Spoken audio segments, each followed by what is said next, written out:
start. Today we are starting this new batch for the online classes. Uh, let's quickly go through the syllabus before we can start. So we all know that this is the civil services prelim syllabus. Now you know that this is, so we have two papers in prelims syllabus, paper 1 and paper 2. Okay, so this is paper 1, which we call as general studies. Then paper 2 is your CSAT paper.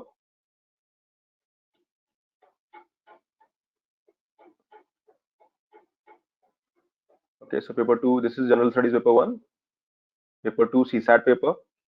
Now here, few things are very important. Now the objective of this examination is to check how well you have in terms of awareness. आपको कितना आप inquisitive हो, कितना aware हो towards whatever is going around. UPSC का जो prelims का syllabus है, the syllabus is very basic, and at the same time, if you try to understand the syllabus, they have not defined the syllabus in a very detailed manner. For example, typically if you try to see the syllabus, they will say history, economy, polity, geography, culture, international relations, science and tech. That is what they have mentioned, but they have not given a detailed syllabus. So that is where it is important that once we understand the prelims syllabus, we have to go with the main syllabus as well. As far as the detailing orientation, I'll be giving orientation also, जहाँ पे हम इसके बारे में strategy के बारे में discuss करेंगे. Now coming to the general studies paper. Now this is general studies paper 1, history, geography, society. Now these are, now if you want to see what you're supposed to read in history, so pick the whatever is you're reading in the mains part, automatically prelims will be covered. So this is where the focus should be.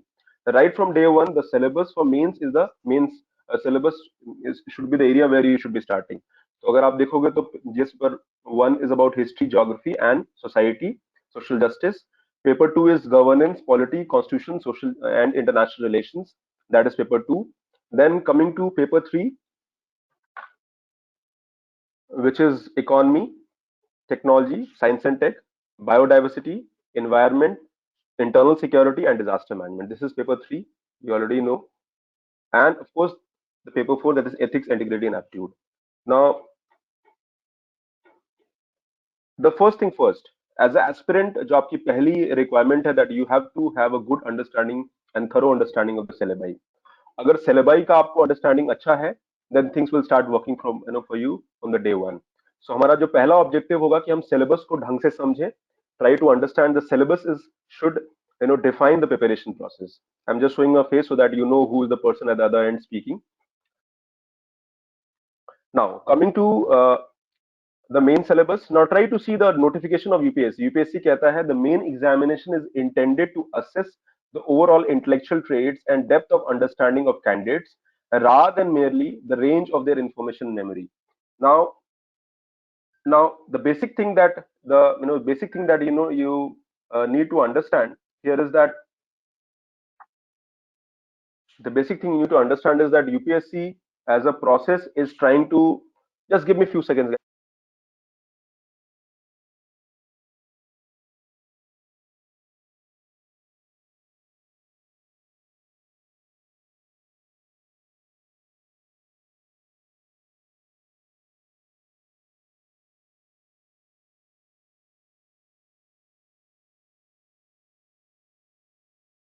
Okay, so some students were having logging issue. I was just checking that. Okay, so try to understand. एक बहुत misconception लोगों को होता है that ये information the newspaper ये जो UPSC का examination is, it is all about facts, information. No, facts, information becomes very secondary. The focus is to have understanding of the syllabi. Focus should be on understanding of whatever is going in India, economy, polity, history, geography. If you try to understand in a very basic manner, UPSC is about knowing India. तो अगर UPSC is about knowing India, you should have a you should, the first focus आपका ये है कि syllabus पे आपका अच्छा command होना चाहिए. The syllabus should be on your tips. आपको सिलेबस, आपको you must be having your private space जहां पढ़ाई करते होगे. Keep the copy of the syllabus there, read the syllabus regularly. Even this is true even for student जो start कर रहे हैं, इवन पीपल जिन्होंने पढ़ाई कर एक कुछ महीनों से पढ़ रहे हैं, दे फील को सिलेबस पता है. And why I am saying this, that जैसी a very good way to test is that आप न्यूज़पेपर उठाओ, and when you are going through the newspaper, every news that you're going through, you should ask yourself that whether this news is relevant for the examination or not. तो अगर वो news relevant नहीं है, so that will be based on the understanding of the syllabus. दूसरा है of course the previous year paper which comes later part, इस पर हम आएंगे.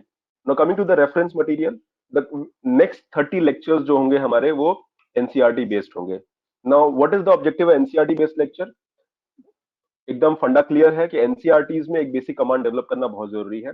Lot of students take NCERTs for granted. They believe that NCERTs जो भी हम पढ़ेंगे उसका इतना रेलेवेंस नहीं होगा, या पढ़ लेंगे, बेसिक्स तो है. There are two kind of question that UPSC पूछता है. One kind of question is that will be factual based, जो शायद आप करंट बेसिस पे पूछ रहे हो. The second kind of questions which I believe in the past few years have been asked and the frequency is much higher, that is the conceptual question. आप NCERTs अगर आप पढ़ते हो, your conceptual base will be strong because many questions that you'll get around in UPSC will be based on how well your understanding is in terms of concepts. जैसे for example, आपने लक्ष्मीकांत पढ़ा Indian polity के लिए, बहुत सारे बच्चे follow करते हैं. जब आप पढ़ते हो so it is all fact loading. If I ask you a question which is conceptual, believe me, आप बोल्ड हो जाओगे. You won't be able to answer it, and the reason is that probably you have not understood the concept.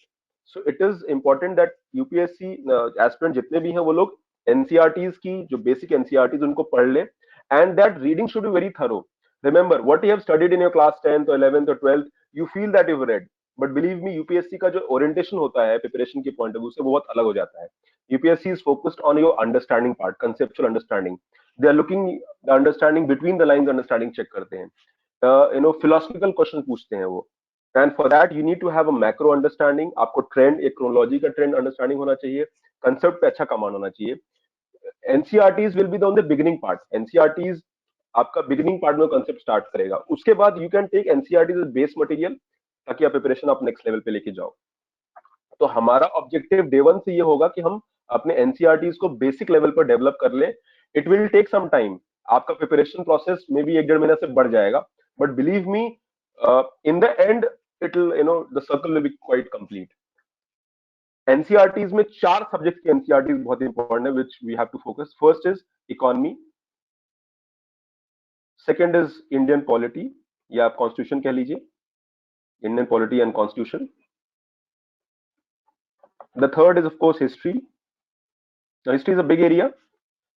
Ancient, medieval, modern, art and culture, world history, post independence history, and then you have geography. So ये 4 subjects के NCERTs we will be focusing in the next. Every NCERT will be covered in class with detailed notes. After that you will be given mains questions, the NCERTs के बाद. Then you will have NCERT based tests. So take it as a very serious activity, and believe me, आप 1.5-2 महीने बाद you will thank yourself for the effort that you put. Okay, because I as a individual, see, I was also aspirant probably 12 years ago, so I understand the gravity of the NCERTs. That in the level की कैसे exam होगा. I have also given UPSC attempt, prelims दिया है, mains दिया है मैंने. I have given interview 3 times, so I understand कि NCERTs why it has become important, and try to understand UPSC. UPSC examination is a great leveler. They would want कि everybody in India should have access to the examination. कोई अगर छोटे district में बैठा हुआ है and somebody sitting in Delhi, both should have equal access. Now people sitting in Delhi, or for that matter the bigger cities, have access to material, source, notebook, so many XYZ thing areas. होता क्या है, वो material भी cut copy paste होता है standard material से या NCERT से. Now students tend to rely on them, but वो बात नहीं आती है. Once you read the original source, whether it is NCERT और स्टैंडर्ड बुक, वो that should be the basic preparation approach. Students UPSC क्या करता है, दे कैन आस्क टू, वो उनको पता है कि बेसिक्स से अगर वो सवाल पूछना है तो will take NCERT as a base, और एनसीईआरटी को जब बेस लेके चलते हैं थोड़ा. And students usually rely on cut copy paste material. कोई आपका गाइड उठा लोगे, maybe there are some 20 different publication जिनकी गाइड्स आती हैं, आप उसको पढ़ लोगे. बट वो करते क्या है, वो गाइड कौन बनाते हैं, वो guide I know who make the guides, तो वो जो गाइड लोग जो बनाते हैं, बिलीव मी, फैकल्टी का अगर नाम भी लिखा है तो फैकल्टी गाइड नहीं बनाता है, फैकल्टी अपने कंटेंट टीम से बनवा लेता है. Now that is a problem. Student is not able to realise. As a beginner student is not able to understand कि भाई इस गाइड से पढ़ लेंगे तो चीजें वर्क करेंगी, या फिर किस क्लासरूम का नोट्स पढ़ लेंगे तो वर्क करेगा. नहीं, दैट क्लासरूम का नोट अगर आपने क्लास किया then it is helpful for you. तो NCERTs is common for everybody in India and that is how we should start preparation. तो यहाँ पर हम लोग हिस्ट्री ऑफ इंडिया से स्टार्ट करेंगे। और हिस्ट्री में बेटा दो तरह के एनसीईआरटीज है, one is the old NCERTs and then there is a new NCERTs. Now एक बेसिक कॉमन क्वेश्चन जो बच्चे हमेशा पूछते हैं, सर कौन सी पढ़े, ओल्ड या न्यू? स्पेसिफिकली अगर हम बात करते हैं तो हिस्ट्री में ही हमें ओल्ड एनसीईआरटीज पढ़नी है, रेस्ट ऑफ द सब्जेक्ट्स में आप न्यू एनसीईआरटी से पूरा पूरा रिलाई कर सकते हो। Let's take an example. So here NCERT class 6, NCERT class 7, NCERT class 8, ancient medieval modern. तो ये तीन एनसीईआरटी से आप स्टार्ट करोगे अगर हम हिस्ट्री पढ़ते हैं। Here then after that NCERT class 12, NCERT class 12 में there are 3 books, themes in Indian history 1, 2 and 3। So जैसे आपने एंशिएंट हिस्ट्री पढ़ा, तो एंशिएंट हिस्ट्री जब आप पढ़ोगे सो ऑटोमेटिकली एंशिएंट हिस्ट्री के साथ आप थीम्स इंडियन हिस्ट्री 1 पढ़ोगे, because themes Indian history is ancient. फिर है are pass to medieval history, that is class 7। सो यहाँ पे फिर देन आप थीम्स इन इंडियन हिस्ट्री 2 पढ़ोगे और साथ में मिडिल हिस्ट्री पढ़ोगे। Again students who have background of history they can avoid reading class 6, 7, 8। आप 6, 7, 8 को अवॉइड करो, आप सीधा क्लास 12 का पढ़ो, it is completely okay with you. But students who have zero background in history, you know, they should start with 6, 7, 8। थोड़ा लगता है effort, but moment you have red 6, आपका जो 12th का एनसीईआरटी का पढ़ने का जो अप्रोच होगा बहुत कम टाइम आपका कम लगेगा, which means you will be able to fasten the process. If you feel that you are comfortable in history, you can go directly with class 12th. ये सारे जो है new NCERTs हैं, but remember we can't leave the old NCERTs, especially in history, because history is a very wide area. जो new NCERTs है, theme based, which means they are not chapter based, वो themes उठाते हैं, culture उठाएंगे, maybe they will pick certain एक कोई art form या dance form उठाएंगे, तो वो थीम्स पे करेंगे, they will not take topic या सब्जेक्ट वाइज नहीं पढ़ाएंगे। अनलाइक द ओल्ड एनसीईआरटीज वो टॉपिक वाइज उठाते हैं और काफी डिटेल में पढ़ाते हैं। सो ओल्ड एनसीईआरटीज को साथ साथ आप पढ़ोगे, व्हिच मींस अगर आप एंशिएंट हिस्ट्री पढ़ रहे हो, आवर पास्ट 1 एंड थीम्स 1, तो आपको एनसीईआरटी एंशिएंट हिस्ट्री जो है आर एस शर्मा पढ़ना चाहिए। तो ये तीन एनसीईआरटीज जो है आपकी पढ़नी होंगी, the first 3 one and of course the new NCERT. So we have new NCERT 6, 7, 8, class 12, then the old NCERT, ancient India, medieval India and modern India. तो ये 6 books, in fact अगर आप total देखोगे तो there are 3 here, 3 here and 3 here, total 9 NCERTs. So 9 NCERTs modern history में है, but अगर आप चाहो तो थोड़ा अगर कंफर्टेबल हो तो you can directly go with the 12th NCERT and the 3 old NCERT, 6 NCERTs follow करनी होगी यहाँ पे. This is for history. Now coming to the geography part. Now geography, typically there are 4 NCERTs. Fundamentals of physical geography, India physical environment, fundamentals of human geography, India people and economy. So this is class 11th and 12th NCERT. Geography के लिए आपको इतना ही पढ़ना है। अभी हमारा सिर्फ approach NCERTs है। Once NCERT is over then will go with the standard book. यहाँ पे जो बुक्स है वो स्टैंडर्ड बुक्स भी मेंशन्ड है। So will focus on NCERTs first. So the 6 NCERTs there in the 6 या 9 कह लीजिए, अगर 6, 7, 8 का ऐड करते हो। ज्योग्राफी में 4 एनसीईआरटीज पढ़ना है। Then there are other subjects like social issues या Indian society, वो हम बाद में देखेंगे। Coming to GS paper 2, now here polity and governance. Now a lot of students say sir democratic politics जब 9th का पढ़ते हैं तो बहुत बच्चों वाली फीलिंग आती है। When I read Indian Constitution at work, it feels like मुझे सब कुछ पता है। Then I will throw a question at you and you will get flummoxed, ये क्वेश्चन कैसा आ गया? Question will be between the lines. 9th और 10th NCERT फिर भी सिंपल है, but I believe class 11th की जो NCERT Indian constitutional work, that is very good NCERT from the exams point of view. So what we should do as a beginner, you should start with class 9th NCERT, class 10th NCERT and class 11th NCERT. तो ये 3 NCERTs आपको Indian polity में पढ़ना है. Then उसके अलावा जो political theory और बाकी किताबें उनको आप स्किप कर सकते हो for the time being. Standard books पे हम बाद में आएंगे. I will keep orientation session जहां पर हम लोग स्टैंडर्ड बुक्स के बारे में बात करेंगे. Now coming to the general study, economics and social development. Economics and social development में there are 4 NCERTs typically. NCERT class 9th which is economics, NCERT class 10th which is understanding economic development, and NCERT class 11th Indian economic development. Class 12th की NCERT है macroeconomics which also needs to be followed. But हम class में अभी हम class 9th, 10th, 11th 3 NCERTs करेंगे, because जो हमारा economics का जो main module हम करेंगे उसमें automatically class 12th की NCERTs में cover करता हूँ. So automatically the entire course में 12th की NCERT fused है. So you don't have to read it separately, but we'll do class 9, class 10th and class 11th NCERT. So 3 NCERTs of polity, 3 NCERTs of economy, 4 NCERTs of geography, which means 6, 4, 10 हो गया, and of course 6 NCERTs of history. अगर आप 3 और add कर लीजिए 6, 7, 8, तो there are 19 NCERTs. उसके अलावा there are some books which you can follow, international relations में है जैसे contemporary, but this is once the NCERT part जो basic NCERT से चारों सब्जेक्ट हो जाएंगे वो हम बाद में फॉलो करेंगे. Yes, will come to that. बेटा नोट सारा मिलेगा, don't worry. All the NCERT class में आपको नोट्स बनाने की जरूरत नहीं है. Notes will be there, and notes दो तरीके से मिलेगा. वंस जो आपकी क्लास नोट्स जो हम लोग पीडीएफ फॉर्म में देंगे, उसके अलावा क्या करेंगे, हम लोग सारा सब्जेक्ट का NCERT individually, history, economy, polity, will consolidate into one PDF and will mail it to you. So they are equivalent to class, वो क्लास नोट्स ही हो जाएंगे. So you don't have to put a special effort of reading NCERT separately. Okay, so that is, so हम लोग आज start करेंगे. Now NCERT से दो 4 सब्जेक्ट्स एनसीईआरटी जो मैंने बताया. एनसीईआरटी का रेलेवेंस, एनसीईआरटी कैसे पढ़ना है, उसके लिए आई will B keeping a session probably on Saturday which will be a mentoring part. So every Saturday हम लोग मेंटरिंग सेशन स्टार्ट कर रहे हैं. बिकॉज होता क्या है कि स्टूडेंट्स क्लास तो करते हैं, but what they are doing, they have multiple queries, so they can put the queries, and in parallel I'll also explain कि how to invest your time, how to make your study plan, और आप कैसे इसमें NCERT को base लेके work कर सकते हो. Now, so we'll start with the class 9th NCERT of economy. Now again, we are starting with economy. Now, since my economy subject is my economy, so economy and polity are the two areas from where we go to start for the NCERTs. अब इसमें पहला सवाल है, why economy and polity? You should always ask a basic question: why am I reading this subject at first place? Why this book? Why not some other book?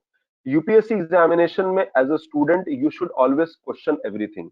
अगर faculty कुछ पढ़ा रहा है, you should trust me, definitely you should trust me, but at the same time I would also expect my students to ask me questions. Sir why not this book, why not some other book?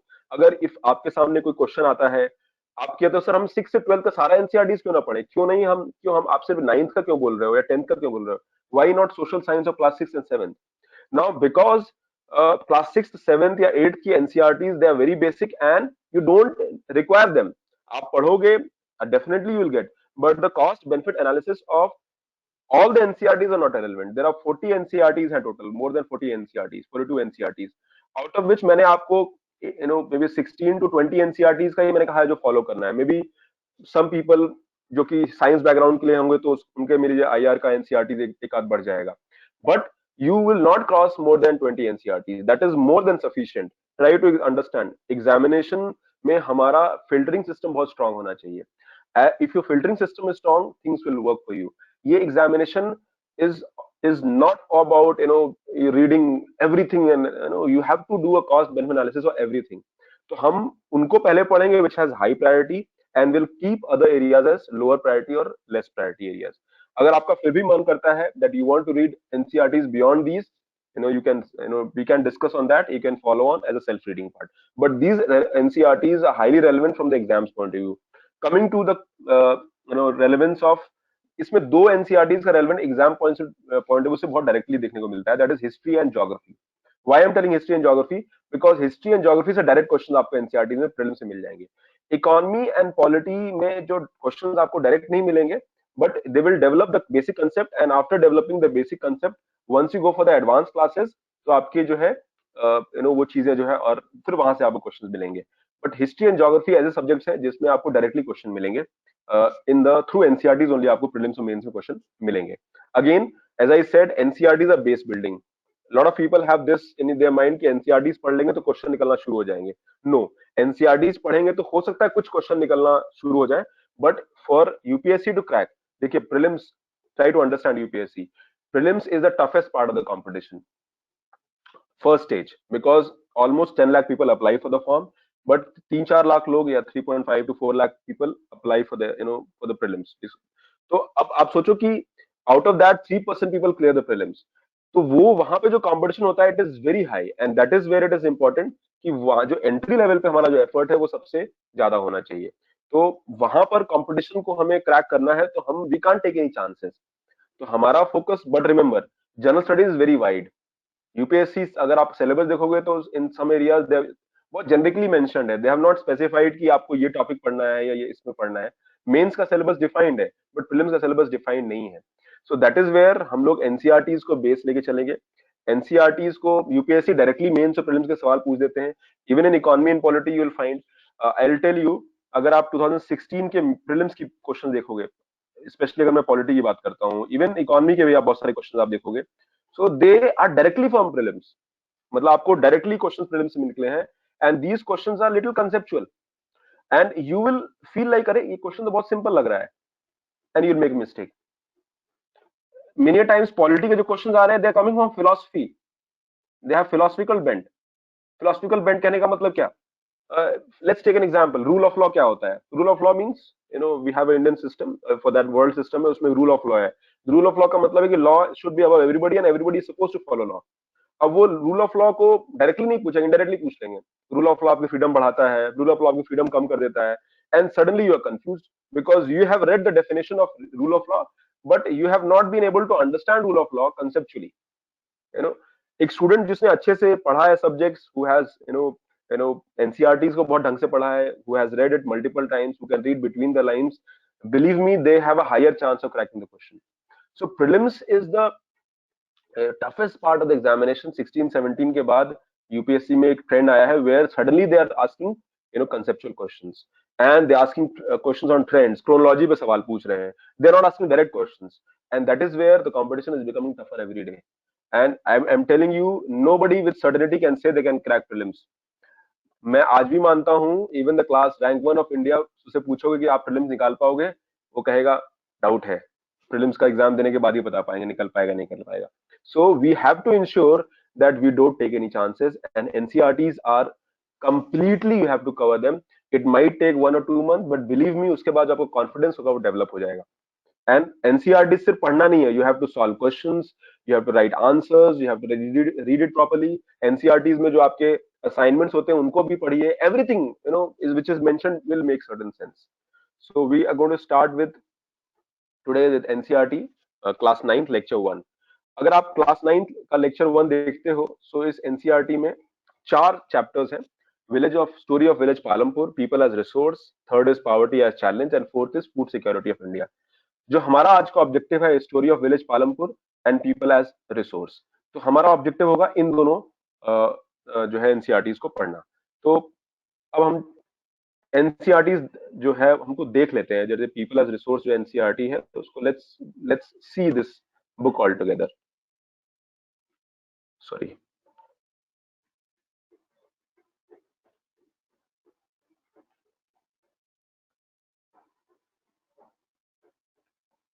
So before starting this NCERT, let's understand the first chapter start with the village Palampur, and the first chapter talks about a village which is based, एक hypothetical village है, एक typical developed village की बात कर रहे हैं, and they have discussed that they have discussed कि कैसे village economy survives, what is the primary economy का occupation mode क्या है, what is the production mode.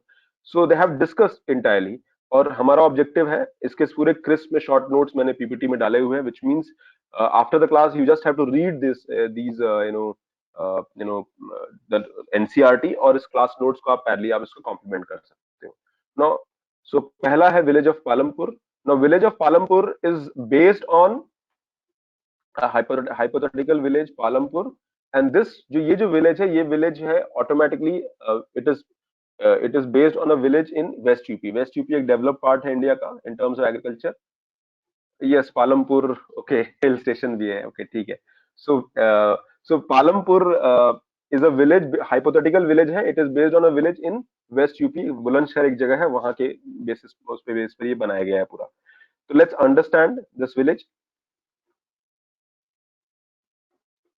Okay, so village of Palampur, farming is the main activity. ठीक है, farming main economic activity है. What is economic activity? What exactly is economic activity? किसी economic activity में you are involve in producing something. What exactly is an economy at first place? Economics is a subject, एक discipline है which studies how economic activity are managed. Every economic activity में आप कुछ produce करते हैं, you are involve in certain kind of production of something. So here also farming is the main economic activity, which means through farming you are producing something in the economy. And उसके अलावा there are other economic activities as well. For example, there could be small scale manufacturing, there's dairy, there is transport. Village based economy है, so automatically village based economy में हमेशा agriculture या agrarian economy होती है. Now we all know that as per census 2011, 68% of India, और ये जो 68% population है विलेजेस में रिजाइड करती है, and their primary occupation is agriculture. In villages में भी more than 70% to 75% depending on कौन सा विलेज है, कहाँ है, द इकोनॉमिक एक्टिविटीज जो होती हैं वो फार्मिंग बेस्ड होती हैं. बट उसके अलावा if village people are involve in certain manufacturing, they are involve in transport, so that might not come into agriculture. So किसी भी इकोनॉमी में हम इकोनॉमिक एक्टिविटी में we produce something. So economic activity involves production, and production through the use of natural resources, man made item, human effort and money. So there are certain factors of production, we'll come to that in the next slide. There are certain factors of production. तो हम जब कुछ भी produce करते हैं तो there are certain factors which are involved, so we'll come to that. Again यहाँ पे आप देखो, the narrative is partly based on research study by Gilbert 18 of a village in Bulandshahr district in West UP. So this village is based on an actual village. Now as I mentioned, economics is about study of economic activity. Economic activity हम production करते हैं and then distribution and eventually consumption होता है. Typically most of the time economic activity is based on demand and supply, यानी मांग and आपूर्ति के basis पर इकोनॉमिक्स जो है वर्क करता है. So in a capitalist economy, in a current economy अगर हम देखते हैं तो everything is produced based on demand and supply largely. Now this is a very well developed village. Since it's a West UP, West UP is relatively a developed part of India in terms of the agrarian economy, agriculture based economy में. So the village is endowed with power and electricity, irrigation, tube wells, machinery, tools, all these things are there. Parallelly, the village, अच्छा ये village है and nearby there is a big village. Okay, so this is a big village. So big village का मतलब ये है कि naturally big village which means कि maybe वहाँ पे trading होती होगी, maybe एक छोटा सा center होगा, कुछ होगा. And then we have a nearby small town. Shahpur एक small town है, तो ये एक छोटा village है which is relatively flourished and development. वहाँ पे roads है, power है, irrigation है, transportation है, communication है. At the same time there is a nearby big village which signifies कि the big village में आप जाके अपना कुछ इकोनॉमिक एक्टिविटी कर सकते हो. अगर आप कुछ प्रोडक्शन कर रहे हो तो you can go to even the near town जो है शाहपुर में जो मेंशन है. Now what is the definition of town? एक विलेज एंड टाउन में क्या डिफरेंस है? Village economy is primarily agriculture based. Town, किसको हम टाउन कहते हैं, किसको सिटी कहते हैं? किसी भी पॉपुलेशन, किसी भी सिटी में जो सेंसस का डेफिनेशन है, more than 75% of the population if they are engaged in non agricultural activity, that is town. So जो नॉन एग्रीकल्चरल एक्टिविटी में अगर जो लोग इन्वॉल्व होते हैं तो वही हम लोग टाउन कहते हैं. आप किसी भी टाउन को इमेजिन करो, द इकोनॉमिक एक्टिविटी जो हमारा इन्वॉल्व होता है that is non agriculture based. So that is farming. Now factors of production, what do we use in production? So goods and services, क्या हम प्रोड्यूस करते हैं? either we're producing goods, हम कुछ बना रहे हैं, ठीक है, and then the services. So goods, anything whatever we produce, consumer good हो गया, food items हो गए, durable goods हो गए. What exactly the first thing, किसी प्रोडक्शन में आप देखोगे तो land is used. The first thing is land. Now land could have water, land में आप अगर resources और भी natural resources यूज कर रहे हो, water, forest, minerals हो सकता है, depending on what kind of economic activity is there. अगर आप फैक्ट्री डाल रहे हो तो सिर्फ लैंड यूज होगा. Then you need labour. Okay, so labour is skilled and can be unskilled और manual you can say. So labour means, जैसे मान लीजिए आप आप एग्रीकल्चर कर रहे हो but you are skilled in agriculture, आपने एग्रीकल्चर की टेक्निक्स पता है, you know how to use the machine, so you are skilled labour. But आप कोई मैनुअल वर्क कर रहे हो which does not involve mind, even though the effort is there, तो दैट इज मैनुअल. तो लेबर स्किल्ड हो सकता है, मैनुअल हो सकता है. This applies for both agriculture, industry, services, तीनों जगह जो है आप कह सकते हो कि इकोनॉमिक एक्टिविटी में ये प्रोसेस इन्वॉल्व है. The third is physical capital. Physical capital can be fixed capital, ठीक है, जैसे हमारी मशीनरी हो गई.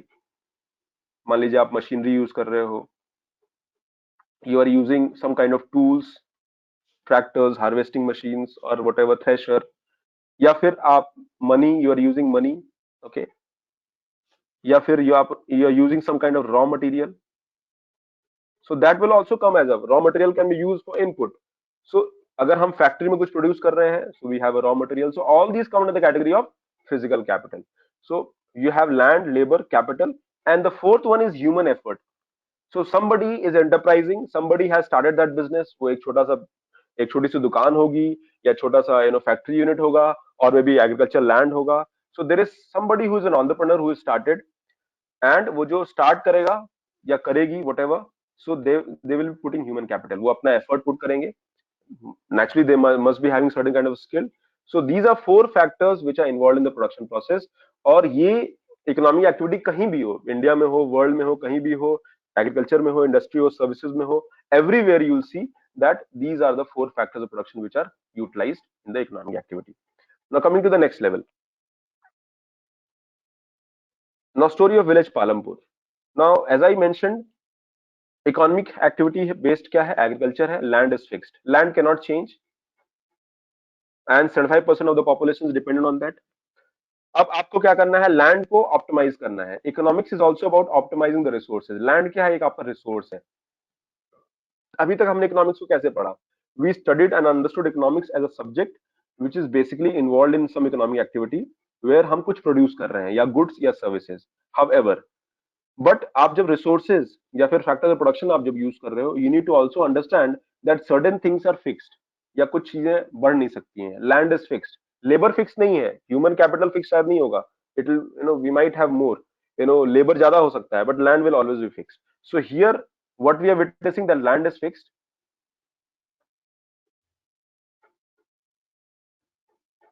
Okay, so land is fixed. और लैंड जो है फिक्स इसलिए है बिकॉज अगर हम इंडिया की बात करें तो बाउंड्री तो चेंज हो नहीं सकती है. तो we have to optimise this use of land. अगर हमें लैंड के यूज को ऑप्टिमाइज करना है तो what we can do, we can ensure कि भाई हम लैंड को मल्टीपल तरीके से यूज करें. फॉर एग्जाम्पल, हमारा जो पूरा साइकिल है एग्रीकल्चर का, this is cycle of agriculture. So summer होता है, देन विंटर होगा, देन स्प्रिंग सीजन होगा. सो एक पूरा एक साइकिल है. So can we use the land for the entire year, and that is called multiple cropping. Multiple cropping दो level पे हो सकती है. या तो आप सेम एक एग्रीकल्चर फील्ड है, उसमें आप you are using multiple crops, या फिर आप मल्टी क्रॉपिंग कर रहे हो. मल्टी क्रॉपिंग कहने का मतलब कि आप season by season you are using the land optimally. आप सेम लैंड को पूरे साल भर ऑक्यूपाई कर रहे हो. So in this village multiple cropping is important. Multiple cropping means एक क्रॉप का दूसरा क्रॉप हम यूज कर सकते हैं, and that is precisely because of irrigation. चूंकि ये डेवलप विलेज है, दे हैव बेसिक लेवल पर इनके पास रिसोर्सेज हैं, ट्यूबवेल्स हैं, मशीनरी है, पावर है, and hence they can easily use irrigation. Now irrigation का एडवांटेज क्या है, that it increases the efficiency of the land and you can increase the production output of the land through using it for the entire year. Now typically जो है crops अगर हम देखते हैं तो खरीफ एंड राबी क्रॉप्स होते हैं. खरीफ जिनको हम समर रेनी या समर क्रॉप कहते हैं, तो यहाँ पे ज्वार होगा या बाजरा होगा. विंटर क्रॉप कैन बी जो है आपका वीट हो सकता है.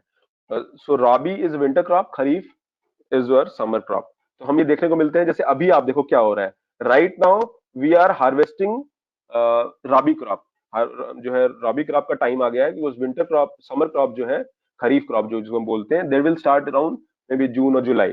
ठीक है, उस अच्छा विंटर और खरीफ, रबी के और खरीफ के बाद रबी सीजन आता है. बट उस बीच में you can also have some for example अक्टूबर से लेके दिसंबर या जनवरी तक you can also have potato in between. तो उस बीच पीरियड में आप पोटैटो भी यूज कर सकते हो. And potato is an activity which potato is a crop जो कि अक्रॉस इंडिया जो है based on the climatic condition. Primarily north India में आपको देखिएगा potato is produced on a very large scale, especially in West UP or even in Bihar and other parts of that. ठीक है. Even today 45. Now remember, irrigation का जो process है, that is a very challenging process, considering कि irrigation में हमें facilities provide करनी होती है. Now अगर आप इंडिया का मैप देखो, can you imagine India's map? अगर मैं यहाँ पे इंडिया का मैप बनाता हूँ, so this is India's map. So India's map में you will find that there is a whole northern belt. ठीक है, हमारा एक northern belt है. मैं इसको जरा इसको मिटा देता हूँ.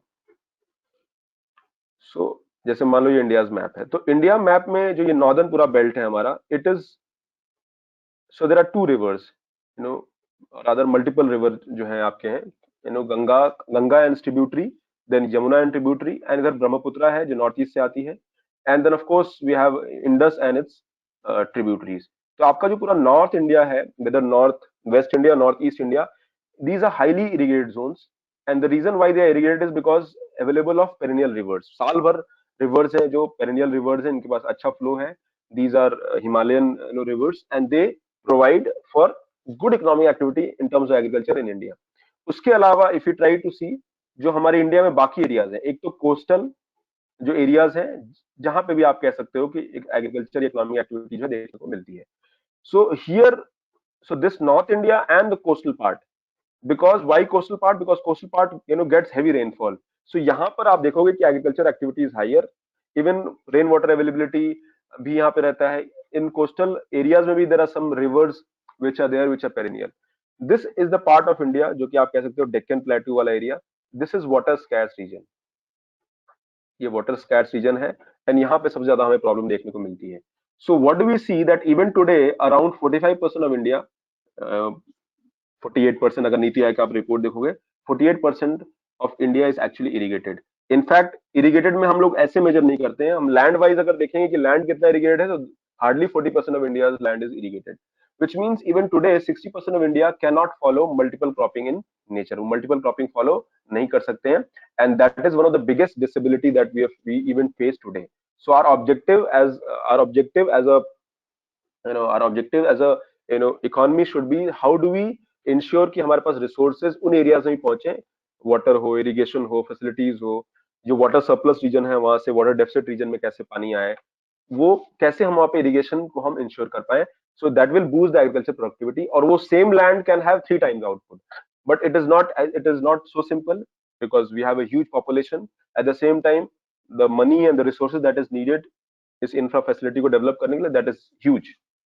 तो लैंड फिक्स है तो हम क्या करेंगे, लैंड में हम इरिगेशन फैसिलिटी या टेक्नोलॉजी के थ्रू हम आउटपुट बढ़ाने की कोशिश करेंगे. ठीक है. To increase production there are two ways. One is of course the multiple cropping, because आप सेम लैंड को यूज कर पाओगे, एंड मॉडर्न फार्मिंग मेथड. अब ये लैंड फिक्स है, इसकी यूटिलिटी आप कैसे देखते हो? देखो यहाँ पे let's try to understand this cultivated area. 1950-51 में cultivated area was 129 million hectares, और even today if I talk about present level, the per capita hectare यानी पिछले 3 decades में, इफ आई से 3 decades, the cultivate area has not change. Cultivate area change नहीं हुआ है, cultivate area in fact कम हो रहा है, बढ़ेगा भी नहीं. So it is almost stagnant. हुआ क्या है इस पीरियड में, बहुत सारे ऐसा लैंड था जिनको हम यूज नहीं कर पा रहे थे, दे आर ड्रॉट प्रोन, या फिर in many areas we were able to take irrigation facilities, canal based system आया, so we were able to increase the cultivate area, which means what, ये जो कल्टीवेट एरिया है which will not change. The only way to increase the economic activity in terms of productivity is through ensuring कि ये जो area है जहां पर irrigation नहीं पहुंचा है हम उसको पहुंचाएं. So irrigation now west UP, Punjab, Haryana, east coastal regions of Andhra Pradesh, Tamil Nadu, similarly the Western Ghats, ये सारे जो areas हैं, Kerala, some parts of Rajasthan, especially Ganganagar and all, northern part of India तो already discuss कर लिया है. तो ये सारे even the बाकी जो पार्ट है वहां पे इरिगेशन फैसिलिटी आज भी जो है वहां पे स्कैर्सिटी देखने को मिलती है. Now multiple cropping. Now one more thing guys, this is a NCERT based lecture. So whatever I am going to teach वो सिर्फ NCERT तक फिक्स नहीं रहेगा.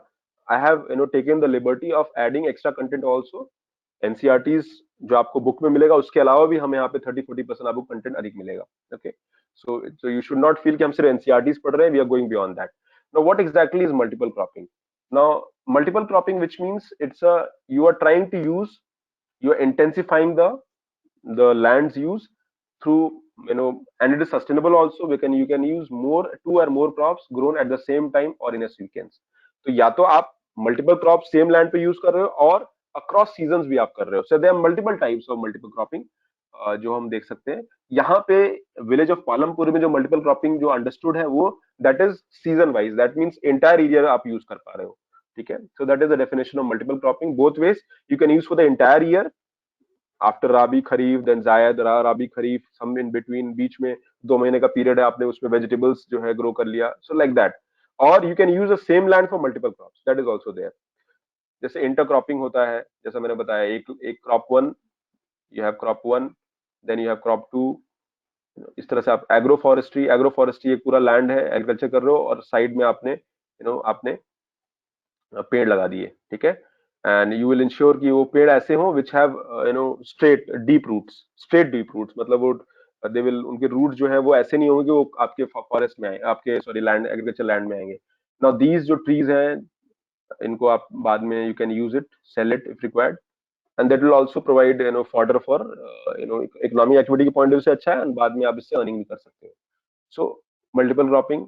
देन ग्रीन मैन्योरिंग, कई बार ऐसा करते हैं हम लोग की मैन्योर, जैसे क्या होता है कि जैसे सीजन आता है, सीजन से पहले आप एक क्रॉप उगाते हो, एंड 1 महीने के लिए उगाते हो, एंड देन आप उसको एज अ मेन्योर की तरह यूज कर सकते हो। You don't remove the crop, rather आप उसी पे ट्रैक्टर चला देते हो और next set of crop same level पे, तो वो जो ग्रीन मेन्योर डेवलप हो जाता है। So we have multiple examples of multiple cropping that can be seen. Again multiple cropping agriculture में हम लोग देखेंगे, so will take it from there later on. Now what are the benefits of multiple cropping? Better soil utilisation. अब देखिए ना, क्या है, X crop है, तो एक्स क्रॉप के एक्स न्यूट्रिएंट चाहिए होंगे, let's assume. Y crop requires Y nutrient. अब होता क्या है, जो क्रॉप आप यूज करते हो उसका जो भी एलिमेंट होता है, there are certain elements which remain in the soil, ठीक है। जब वो सॉइल में रिमेन हो जाते हैं, but at the same time they consuming certain minerals, तो हम एक बैलेंस इंश्योर कर पाते हैं। आपने एक्स क्रॉप यूज किया, they have utilise X nutrient of the soil, then हो सकता है इस एक्स न्यूट्रिएंट ने कुछ सॉइल में ऐड भी किया होगा, बट मोस्टली वो न्यूट्रिएंट एब्जॉर्ब कर रहा है। बीच में आप कोई क्रॉप यूज कर रहे हो which is for intensification of the soil, यानी सॉइल की क्वालिटी इंप्रूव करने के लिए आप यूज कर रहे हो, जैसे मैंने ग्रीन मैन्योर का एग्जांपल दिया। तो आप फिर वाई क्रॉप में जा रहे हो, तो वाई न्यूट्रिएंट जो है यूज हो रहा है। तो ये जो साइकिल ऑफ क्रॉप्स यूज है, दे ट्राई टू इंश्योर कि soil is better utilised and the balance in terms of nutrients is maintain. मान लीजिए अगर ये एक्स न्यूट्रिएंट ही कंज्यूम करता चला जा रहा है, तो ये सारा न्यूट्रिएंट कंज्यूम कर जाएगा। After 5 years the soil will not have X nutrient at all, which means X crop can not be produce on that soil. So ये एक प्रॉब्लम देखने को मिलती है जब आप सेम क्रॉप को बार बार यूज कर रहे हो without adding any external input in terms of green manure और in terms of any input from outside, तो वो सॉइल वेस्ट हो जाता है, बाद में वो डेजर्टिफिकेशन ऑफ सॉइल स्टार्ट हो जाता है।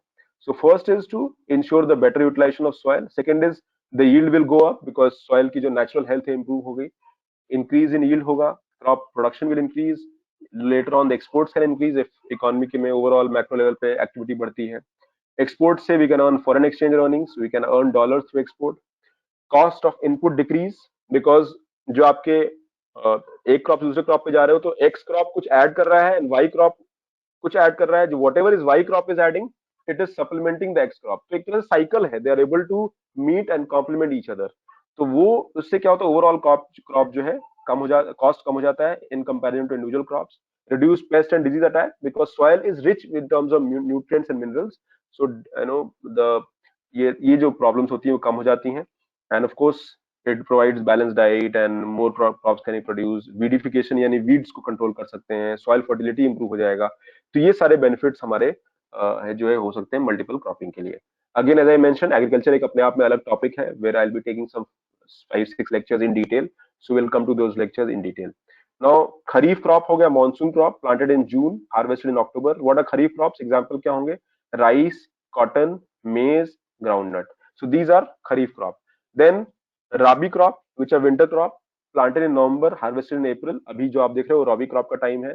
Wheat is a very good example, pea, barley, gram, ठीक है। देन समर एक जायद क्रॉप होते हैं, अक्रॉस होते हैं, usually planted in March, harvested in June, ठीक है। तो ये जो पीरियड हो जाता है, समर क्रॉप भी होते हैं कई बार, तो watermelon, cucumber, so these are zaid crops. So zaid crops कई बार ऐसा भी होता है कि zaid crops are not limited to any season, water availability है तो भी उससे जो है जुड़ा हो सकता है। So mostly the crops are kharif and rabi, and of course there is one can be in between, that is zaid crop. So these are the types of crop you can see. Now coming to the village of Palampur. Now village of Palampur using high technology intensive approach, and एक तो है land fix है तो आप multiple cropping कर रहे हो। Second is using modern agriculture techniques. Green revolution 1960s में आया था, जहां पे हमने high yield variety seeds, fertilisers and pesticide use करते थे। नाउ इससे पहले क्या होता था? What was traditional method of agriculture? Traditional method में आप जो है सीड्स यूज कर रहे हो, दीज सीड्स वर मैनेज्ड और produced by the farmers themselves, वो खुद ही प्रोड्यूस करते थे सीड्स को। Then they used natural things, जैसे वो they will use cow dung use करते थे, ओके, नेचुरल मैन्योर यूज करते थे, ठीक है, वेस्ट हो गया उसको यूज करते थे, and that is how, but the output of this was very less. यहाँ जो हमारा पर ईल्ड आउटपुट था वो कम था, and this was one of the biggest challenges India was facing. When Green Revolution was suggested in 1980s, the idea was that how do we improve the crop productivity? और यहाँ पे इस traditional agriculture की जगह हमने high yield seeds, fertilisers and pesticides use करना start किया। ये हाई यील्ड सीड्स आर व special seeds created by companies which can generate high yield but एक बात ये थी, दीज क्रॉप्स वो हैवी इनपुट इंटेंसिव थे, इनको बहुत कुछ चाहिए था। फॉर एग्जाम्पल ट्रेडिशनल क्रॉप में वाटर की रिक्वायरमेंट बहुत कम थी, मेन्योर या काउ डंग आप यूज कर रहे हो, विच मीन्स नेचुरल चीजें यूज कर रहे हो। बट हियर इट इज, अगर यहाँ पे 1 लीटर पानी चाहिए तो यहाँ पे शायद 10 लीटर वाटर चाहिए होगा। So this green revolution ensured was requiring high input, in terms of resources, in terms of you know whatever land हो गया, मनी भी चाहिए होता था, मशीनरी भी चाहिए होती थी, फर्टिलाइजर एंड पेस्टिसाइड से जो लॉसेज हैं, जो वेस्ट है वो कम हो जाता था, fertiliser will increase the efficiency of the crop production. So ये सारा देखने को मिला। So yield increase you can see almost 2.5 times. It is just matter of few years. So moment हमने green revolution में better technology and high yield seeds use किया, the things improved. So rapid growth in food grain production using seeds of high yield were called green revolution. And high yield varieties usually India में हमने wheat and rice का use किया, and that has been the element of green revolution. But a lot of people say that green revolution was later on tried for other crops as well, जैसे maize हो गया, जिसको हम मक्का कहते हैं, soybean, sugarcane. So they also, that these are the areas also where it was used. But mostly आप wheat and rice में ही आप देखोगे that green revolution. And why wheat and rice? Because wheat and rice are the most staple, crop we have. ये food के लिए सबसे basic crop है जो हमको रिक्वायर्ड होता है, बाकी सारी जो क्रॉप्स होते हैं वो सेकेंडरी हो जाती है। इनफैक्ट बहुत सारे ऐसे क्रॉप होते हैं जो हम फॉडर की तरह यूज करते हैं, जैसे ज्वार एंड बाजरा हो गया। तो ज्वार एंड बाजरा को हम लोग कोर्स ग्रेन कहते हैं। ओके, कोर्स ग्रेन, मोटा अनाज। ओके, सो नाउ यूजली लोग ज्वार एंड बाजरा लोग नहीं खाते हैं, maybe you eat once in a while, maybe you want to एक दिन आप थोड़ा अलग खाना चाहते हो, मक्के की रोटी सरसों का साग खाना चाहते हो, सो मक्के की रोटी, मेज, तो आप खाना चाहते हो। But in a regular day to day you want good quality rice, you want pulses, you want wheat of good quality. So जो कोर्स ग्रेन है mostly it is use by low income group people, the poor people. अब ये लोग भी based on the habits of rich people, ये लोग भी अब खाना उन्होंने छोड़ दिया है। एंड एनिमल्स, तो एनिमल फॉडर के लिए यूज होता है। ठीक है, as far as taste is concern, जो कोर्स ग्रेन मोटा अनाज, उसका टेस्ट थोड़ा अच्छा नहीं होता है, but they are very nutrient, इनकी जो न्यूट्रिएंट क्वालिटी होती है वो कहीं अच्छी होती है based on regular crop that we eat. हम लोग आटा चावल हम लोग जो यूज करते हैं, उससे जो मोटा अनाज है उसकी क्वालिटी कहीं अच्छी होती है। Historically when we were not able to produce basmati rice, और तो हम लोग मोटा अनाज खाते थे mostly in India, and we did not require any external input. आज हम लोग बायो फोर्टिफाइड फूड खा रहे हैं, आज हम लोग अलग से एक विटामिन की गोली खा रहे हैं, एक जो है कैल्शियम की गोली खा रहे हैं। We are taking extra supplement just because हमारे जो रेगुलर डाइट में वो नहीं मिल रही है। बट द कोर्स ग्रेन में या मोटा अनाज में ये सारी चीजें नेचुरली अवेलेबल थी। So that so coarse grain is on declining trend in the past few years. कुछ सालों में कोर्स ग्रेन की जो रिक्वायरमेंट है वो डिमांड के हिसाब से, as I mention, demand supply भी इकोनॉमी बेस्ड है, that has come down, but they still are in demand. But recent time में थोड़ा एक फूड प्रोसेसिंग कल्चर स्टार्ट हुआ है, and maybe Baba Ramdev and new kind of agriculture या food trend have started, तो वहां देखने को मिलता है। So this is green revolution. Green revolution 1960s में स्टार्ट हुआ था। There are to people in India who are responsible for green revolution. was first was MS Swaminathan. MS Swaminathan is called father of Indian green revolution. He along with a scientist called Norman E. Borlaug, जो Mexico में उन्होंने try किया था, he suggested that जो भी Mexico में हमने try किया है वो इंडिया में हम यूज करें। एंड मेक्सिको में इन 1960s it was used and food production went up.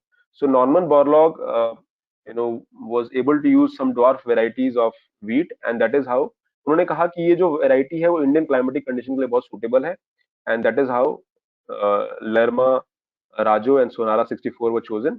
और इससे हमारी जो प्रोडक्शन एक्टिविटी थी बहुत तेजी से बढ़ गई। And later on Norman Borlaug also got Nobel prize for its effort to increase the food security. तो अक्रॉस वर्ल्ड जो है यूज हुआ था, इवन पाकिस्तान में भी जो है ये यूज हुआ था, फिलीपींस में यूज हुआ था, इन across all the big countries of the world were the beneficiaries of green revolution.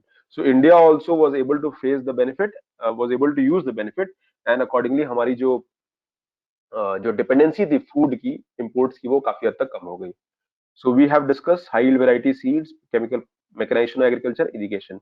Now इसमें एक एस्पेक्ट ये था कि व्हाई वाज ग्रीन रेवोल्यूशन। एक मेंस में क्वेश्चन आया था, टॉन्स 15 के मेंस में सवाल आया था, 14 या 15 में, have to check that why green revolution was limited to certain parts of India. हमारा ग्रीन रेवोल्यूशन कुछ पार्ट ऑफ इंडिया में क्यों लिमिटेड था, Punjab, Haryana, west UP, parts of east Godavari जिसको हम कोस्टल आंध्र प्रदेश कहते हैं, नॉर्दर्न पार्ट्स ऑफ तमिलनाडु, यहीं पर हमें ग्रीन रेवोल्यूशन स्टार्टिंग में देखने को मिला, specially Punjab, Haryana and west UP. Why not other part of UP? Because when you go to Bihar, अगर हम बिहार की बात करते हैं, या फिर हम ईस्ट यूपी की बात करते हैं, या फिर हम नॉर्थ ईस्ट एरियाज की बात करते हैं, नॉर्थ ईस्ट एरियाज में also the Brahmaputra basin brings lot of fertile makes lot of fertile soil. तो यहाँ पर why were we not able to replicate the advantage of green revolution? और उसका सबसे बड़ा रीजन है that in these region, specially Bihar and east UP, we had very small land holdings, और वो भी यहाँ पे हम अभी डिस्कस करेंगे।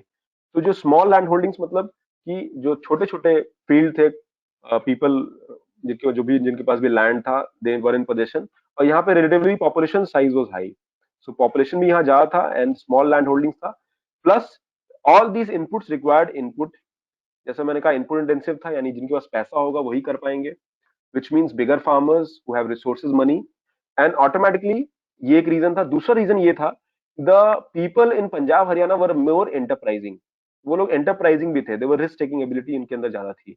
तो ये सारे फैक्टर्स के कारण हमने देखा कि green revolution was limited to the certain part of India, even though the land in Bihar and East UP was much better than the land in these part of India।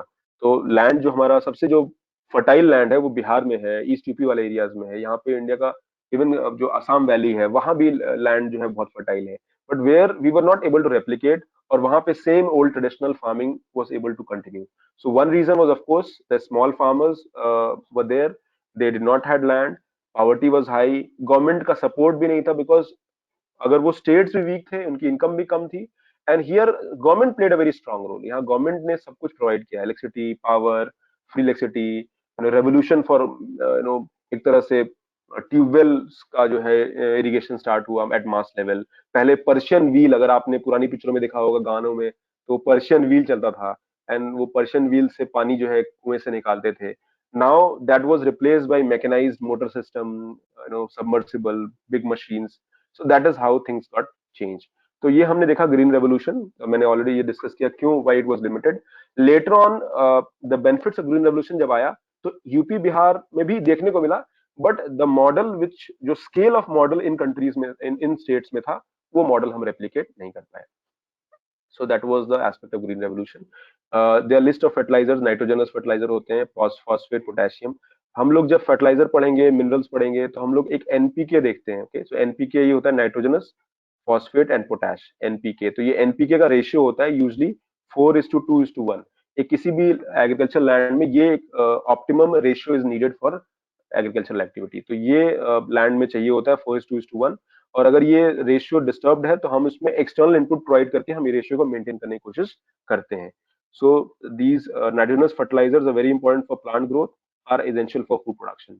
Pesticides और chemical से जो waste हो रहा है due to crop, या फिर locust हो गया, या फिर जो जिस तरह के जो है पेस्ट हो जाते हैं, उनसे जो है काफी हद तक छुटकारा मिल गया, and that was able to increase the yield in the in economic activity. तो ये देखने को मिला। Now let's take an example of benefits of green revolution. कैसे बेनिफिट देखने को मिलता है? Now try to understand. Paddy मतलब राइस, सो पैडी को हम राइस को, so we can see high yield varieties 1966 में हार्डली 1 मिलियन हेक्टेयर में था, and by 97-98 almost more than 35 times, almost 40 times आप कह लो कि वो जो है we were able to touch. So out of, जैसा अभी हम देख रहे हैं 150 या 155 हेक्टेयर्स, मिलियन हेक्टेयर्स हमारा जो एरियाज है, उसमें हम ऑलमोस्ट 33 हेक्टेयर्स में हम लोग जो है हाई यील्ड वेराइटी यूज कर रहे हैं। यानी बाकी एरियाज में भी यूज कर रहे हैं, बट हाई यील्ड से हमारा आउटपुट जो है बढ़ जा रहा है। जैसा मैंने कहा, ऑलमोस्ट 1:2.5 to 3 का रेशियो था। In some crops it went up by multiple times. Wheat में भी देखो कितना तेजी से बढ़ा है, ठीक है, jowar, bajra, in every, in fact in all the crops आप देख रहोगे कि हमने देखा। अगर 1990 की बात करते हैं तो भी उसमें आपने को देखा कि सब्सटैंशियल गेन था। So high yield variety that means कि एवरेज प्रोडक्टिविटी पूरे इंडिया की जो लैंड की थी वो काफी तेजी से बढ़ गई, and that is how you are able to store the buffer crop, buffer for these crops. तो इस तरह से देखने को मिला। और बट एक बेसिक क्वेश्चन आता है that why there is a problem, because today we question the aspect of green revolution. आज हम लोग एक सवाल पूछते हैं कि ग्रीन रेवोल्यूशन के साथ प्रॉब्लम क्या है, क्योंकि ग्रीन रेवोल्यूशन को क्वेश्चन किया जाता है। See, green revolution was highly input intensive, और इनपुट इंटेंसिव में हमने we made lot of ecological damage. जैसे आप फर्टिलाइजर की बात करते हो, मुझे नहीं पता आप कोई फैमिली एग्रीकल्चर से कोई जुड़ा हुआ है या देखा है, तो फर्टिलाइजर क्या होता है, दे आर वाटर सोल्यूबल होते हैं। आप जो है फर्टिलाइजर को पानी में डाल के आप स्प्रे करते हो ना। लेट्स से एक लैंड है, मे बी 1 हेक्टेयर लैंड है, और 1 हेक्टेयर लैंड में मे बी फर्टिलाइजर की requirement is let's say 100 kg, but government ने क्या किया, इसको सब्सिडाइज कर दिया है। Now you have more money, तो आपने कहा अरे 150 kg डाल देते हैं ना, even though 100 kg is optimum, but आपको पता है थोड़ा और डालेंगे शायद प्रोडक्टिविटी बढ़ जाएगा, बढ़ भी जाएगा, ऐसा नहीं बढ़ेगा नहीं, but still so you want higher productivity. But problem क्या होगा यहाँ पे, now the capacity is 100 kg but you are adding more, so you are straining the soil. अब ये जो जो आपने फर्टिलाइजर डाला है, नाइट्रोजन बेस्ड फर्टिलाइजर डाला है, वो एब्जॉर्ब होगा सॉइल में, what ever let's say out of 100 unit may be 70 unit is used, 70 unit आपने यूज कर लिया, बट ये 30 unit will stay in the soil, ये 30 यूनिट सॉइल में रहेगा। Now this will remain the soil, और फिर क्या करेगा, this will go into natural process होता है, कैपिलरी एक्शन होता है, तो यहाँ पर ये क्या करेगा, this will go inside the soil. तो अंडरग्राउंड जो है, अंडरग्राउंड वाटर है, इसको मे बी जो है पोल्यूशन करेगा, पॉल्यूट करेगा। Then it will also run off होता है, जैसे मान लीजिए बारिश हो गई तो वो जो लैंड होगा उसमें जो फर्टिलाइजर्स होंगे वो रन ऑफ होके नियर बाई कहीं जाएंगे, पानी वाटर विल ऑल्सो फ्लो इस साइड, और वाटर दो काम होगा, या तो वाटर या तो सीप हो जाएगा और सीप होके नीचे एब्जॉर्ब हो जाएगा, इट विल एवेपोरेट, या फिर वाटर नियर बाई जो वाटर बॉडी है वहां पे पहुंच जाएगा, और नियर बाई जब वाटर बॉडी में पहुंच जाएगा तो फिर वो वहां जाके वो वहां पे जो है, तो पोल्यूशन जो है वो इससे क्या होता है, ग्राउंड वाटर पोल्यूशन भी होता है, सॉइल पोल्यूशन भी होता है, और इस तरह से हमें देखने को मिलता है, because this is, and remember this is a chemical. आमतौर पे नेचुरल और nature is endowed with lot of micro nutrients और micro organisms. Now what happens, ये जो फर्टिलाइजर है they also kill the micro organism. तो इस तरीके से एक जो है over use of fertiliser has led to you know has kind of impacted the sustainability of agriculture. तो हमारे लिए इसीलिए हम लोग इनपुट इंटेंसिव के साथ today a new Mantra of sustainable agriculture हम लोग बात कर रहे हैं, हम लोग सस्टेनेबल एग्रीकल्चर की बात कर रहे हैं, हम लोग सेकेंड ग्रीन रेवोल्यूशन की बात कर रहे हैं। तो सेकेंड ग्रीन रेवोल्यूशन का जो है पूरा ऑब्जेक्टिव ही यही है कि हम लोग ग्रीन रेवोल्यूशन या एवर ग्रीन रेवोल्यूशन अगर हम यूज करें, so it will be based on sustainable methods, and we have to reduce. इसीलिए आपने देखा होगा गवर्नमेंट की स्कीम्स है, लाइक सॉयल हेल्थ कार्ड्स हैं, तो सॉयल हेल्थ कार्ड में हम लोग सॉयल हेल्थ कार्ड बनाएंगे एंड सॉयल की स्टडी करेंगे, because we cannot use you know X policy for entire India. India में 16 क्लाइमेटिक एग्रो क्लाइमेटिक जोन्स हैं, सॉइल्स हर जगह की अलग अलग हैं, so we can't put fertilizer in a similar manner, hence we have to study the soil, and हम soil health card जो है हम यूज कर रहे हैं। और सॉइल हेल्थ कार्ड के साथ हम क्या करेंगे, हम सॉइल हेल्थ कार्ड को स्टडी बेस्ड ऑन की कौन से सॉइल कौन सा न्यूट्रिएंट नहीं है वहां पे उस न्यूट्रिएंट को हम लोग ऐड करेंगे। तो इस तरीके से होगा। बहुत सारे गवर्नमेंट ने ऑर्गेनिक फार्मिंग, ठीक है, का कंसेप्ट भी हम लोग नेचुरल मेथड्स यूज करेंगे, ऑर्गेनिक फार्मिंग हो गया, ठीक है। अभी बहुत सारे नए नए zero zero budget natural farming की बात आ रही है, ठीक है, जहाँ पे हम नेचर यानी जो है नए नए तरीके से हम लोग we are trying to sustain और bring sustainable practice in agriculture. ये सारे टॉपिक्स मैं एग्रीकल्चर में डिटेल में डिस्कस करूंगा। So that is where green revolution also led to a situation where the issues of sustainability came. तो soil fertility impact हुई because of chemical fertiliser जो absorb हो गए, depletion of water table by over use of water. अगर आप कभी village में गए होगे और अगर विलेज में आपने ट्यूबवेल अगर चलते हुए देखा होगा, there is a feeling of surplus आता है, जब ट्यूबवेल चलता है तो लगता है अरे कितना पानी आ रहा है, but actually it is coming at the cost of misuse और over use of ground water. Now ground water जो जो भी बना है, maybe it has happened over maybe hundreds of years में रिचार्जिंग हुई है, तब वो ग्राउंड वाटर पहुंचा है वहां से। Once the ground water is used, फिर वो ग्राउंड वाटर रिचार्ज नहीं हो रहा है, आप यूज कर रहे हो, so that is where the problem is. So depletion of water table, and of course all has led to situation of environmental sustainability। तो आजकल हम लोग नए नए तरीके यूज कर रहे हैं टू इंश्योर कि जो सस्टेनेबल एग्रीकल्चर प्रैक्टिसेस स्टार्ट हो। हम लोग चार्जिंग ऑफ ग्राउंड वाटर कर रहे हैं, हम हर जगह पॉन्ड बनाने की बात कर रहे हैं, हम लोग जो है पेस्ट मैनेजमेंट की बात कर रहे हैं, हम फर्टिलाइजर का ऑप्टिमम यूज करने की बात कर रहे हैं। So n number of ways are there.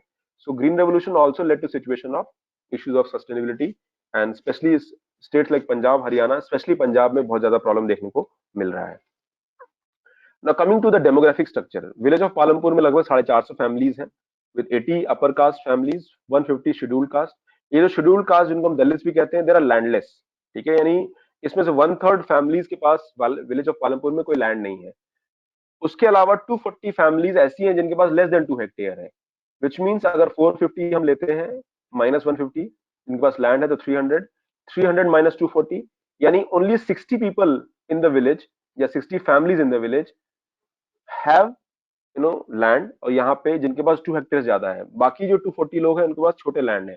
You can see a typical distribution of cultivated land. आप देखो ये बड़े बड़े फार्म्स हैं relatively, then you have some small farms, very small, relatively थोड़ा बिगर फार्म्स हैं। तो ये देखने को ये मिलता है। नाउ ये जो छोटे फार्मर्स हैं, they produce for themselves only, ये अपने लिए प्रोड्यूस करते हैं। अगर हमारे आपके घर में खाना अगर आ रहा है, that is because of the effort of hardly may be 60 farmers which are not even 10 or 12 or 15% of India's farmers, because they are producing surplus. तो ये देखने को मिलता है, और this is a typical characteristic of entire India. हर village में more और लेस सिमिलर पैटर्न आपको दिखाई देगा। The landless people in some villages, landless is almost 50%, कहीं कम होंगे, और इस तरह से देखने को मिलता है। दूसरा क्या होता है कि वन एक फैमिली साइज जब बढ़ती है, intergenerational land is also distributed, so वो एक और प्रॉब्लम हमें देखने को मिलता है, that overall the population pressure is increased on the lands, and automatically that is agriculture is no more a remunerative occupation. एक फार्मर है, उसके 2 बच्चे हुए, उसके भी 2 बच्चे हो गए, नाउ एवरीबॉडी एक से अब सीधा 5-6 लोग हो गए, 5 फैमिलीज को जो है हमें सर्व करना है with the same land. So that is where it has become very challenging. तो ये देखने को मिलता है। नहीं, ये जो दलित्स हैं, they are mainly landless labourers हैं, and they depend on wages, they work on the same field and they get paid in cash और काइंड। कैश मतलब उनको सैलरी, डेली जो है पैसा मिलता है। बट यहाँ पर एक और प्रॉब्लम है, यहाँ पे एम्प्लॉयमेंट इज सीजनल, ठीक है, हार्वेस्टिंग सीजन में या थ्रेशिंग सीजन में या सोइंग पीरियड में मिलता है। And minimum wages, now government का रूल है मिनिमम वेज का कि भी आपको इतना पे करना चाहिए, but that rule is also not followed, and that is where the concern is. तो मिनिमम वेजेस से हाफ मिलता है। एंड वाई मिनिमम वेजेस क्यों फॉलो नहीं हो पाता है? Because land labour is surplus. तो लेबर सरप्लस है तो आप क्या करोगे? आप नेगोशिएट करोगे, आप फार्मर, आप बड़े फार्मर, आप नेगोशिएट करोगे, and hence you'll pay less. So that is a common business practice that is used. Now coming to village of Palampur में हमने क्या देखा? हमने देखा कि जो बाकी फार्मर्स है, 60 farmers, they follow capital intensive agriculture, but जो वो बाकी फार्मर्स भी हैं, 240 फार्मर्स, उनके पास पैसा नहीं है, या they don't have access to formal, no access to formal credit. आपको आपको जैसे मैंने कहा, हाई यील्ड वैरायटी सीड्स हैं, कैपिटल इंटेंसिव है। कैपिटल इंटेंसिव मतलब मशीनरी चाहिए, पैसा चाहिए, फर्टिलाइजर चाहिए, तो उसके लिए आपको कहीं से पैसा चाहिए होगा। You do not have money and hence you will go, you don't have formal credit, formal credit access नहीं है, तो आप कहाँ जाओगे? मनी लेंडर्स पे जाओगे। ये जो मनी लेंडर्स हैं, दे आर ट्रेडर्स ऑल्सो, ये आपको पैसा देंगे, बड़े फार्मर्स ही मनी लेंडर बन जाते हैं, और ये पैसा देंगे, then they will charge you very high interest, they will charge you maybe 30% interest rate। Bank शायद 4% चार्ज कर रहा है, 7% चार्ज कर रहा है, they will charge 30%। जब ये 30% चार्ज करेंगे तो ऑटोमेटिकली आप पे नहीं कर पाओगे, बिकॉज उतना आपका आउटपुट होना चाहिए। तो छोटा फार्मर हमेशा एक डेट में रहता है। There are issues of rural indebtedness. In fact in some areas farmer suicides का प्रेवलेंट जो प्रैक्टिस है बहुत ज्यादा प्रेवलेंट है। आंध्र प्रदेश हो गया आपका, महाराष्ट्र हो गया, some areas of Gujarat, even Punjab में आपको कहीं कहीं देखने को मिलेगा। So a farmer is in debt and always in debt. एक प्रैक्टिकल जो है, एक छोटा जो फार्मर है उसको देखने को मिलता है, क्योंकि farmer has does not have option, and then these situation उसकी is exploited by the money lenders. यानी सरप्लस कौन जनरेट कर रहा है? Surplus generate by medium and the big farmers who supply to the market, and rest follow subsistence agriculture. Subsistence मतलब वो सिर्फ अपने लिए कंज्यूम कर रहे हैं। एक बहुत अच्छा डायग्राम यहाँ पे देखिए, आपको देखने को मिलेगा।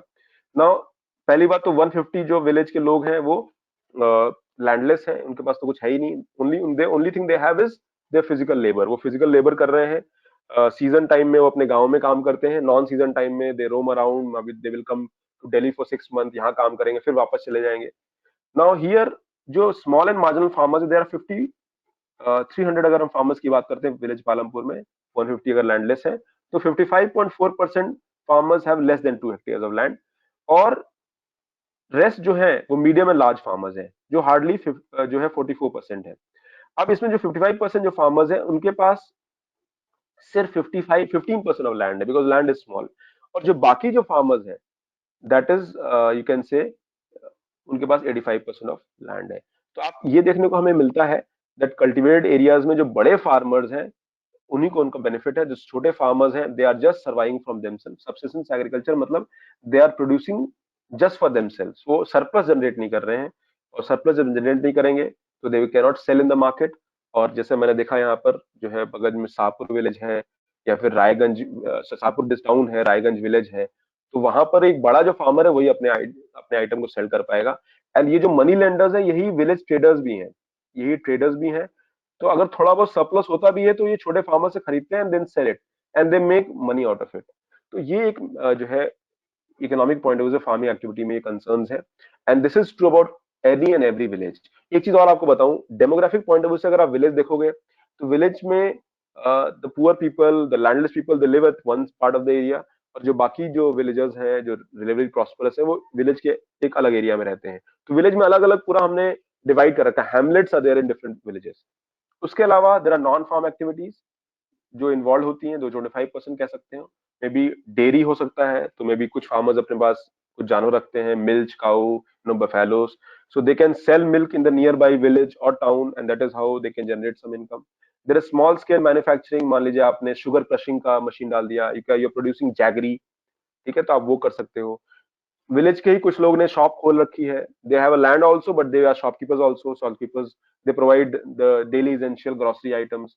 Then there are some people जो कि नियर बाय डेवलप, बिकॉज एक डेवलप्ड सिटी विलेज में कनेक्टिविटी है, and hence they are able to run their own small vehicle or transport, or maybe tempo, auto, and that is how. So these are some other economic non-farm activities that can be understood. Now coming to the village of Palampur. Village of Palampur ये signify करता है that a typical Indian village is like this. ये develop village है, जो develop नहीं है वहां पे और भी बुरी हालत है, वहां पे एग्रीकल्चर होता ही नहीं है, वहां सिर्फ सब्सिस्टेंस एग्रीकल्चर आदर फॉलो होता है। तो सरप्लस एग्रीकल्चर का वहां पॉसिबिलिटी भी नहीं है। तो आप देखिए, at one end the farmer is using advance techniques, and then there are small farmers, they are using this. So this is a typical village of story of Palampur. और एक एवरेज फार्मर यहाँ पर चैलेंज में है, problem में है। This shows a conversation between Dala and Ramkali, which ये लोग छोटे या लैंडलेस फार्मर्स हैं, and they are always in debt. So उसी में ये पूरी स्टोरी जो है आप पढ़ सकते हो। So that complete the chapter number 1। ठीक है, तो विलेज ऑफ पालमपुर हमने देख लिया। Now coming to chapter number 2, that is people as resource, तो इसको हम देखते हैं। Now इसको स्टार्ट करने से पहले मैं आपको एक स्टोरी सुनाता हूँ। 1951 में जो इंडिया की पॉपुलेशन थी, that was 36 crore, and this population almost doubled in 30 years.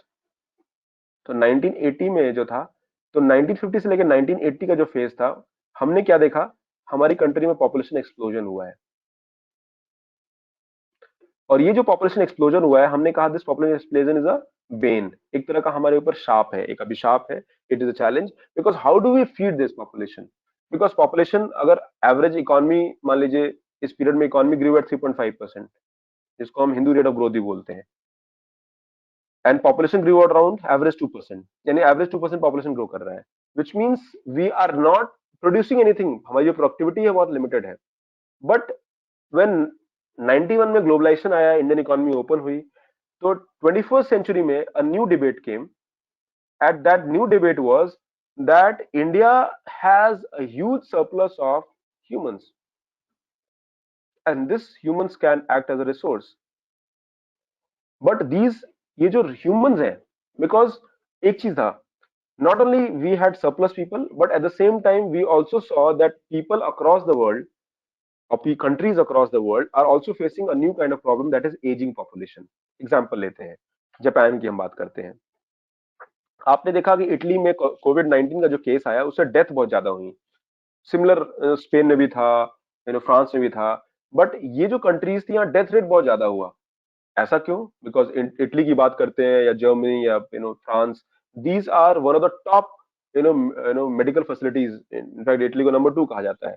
So Lombardy, जहाँ पे one of the maximum death हुए, that is number 1 in term, their health facilities is almost like number 1 in the world. But ऐसा क्यों हुआ? Why? Because they have a lot of aged population, उनके यहाँ young population नहीं है।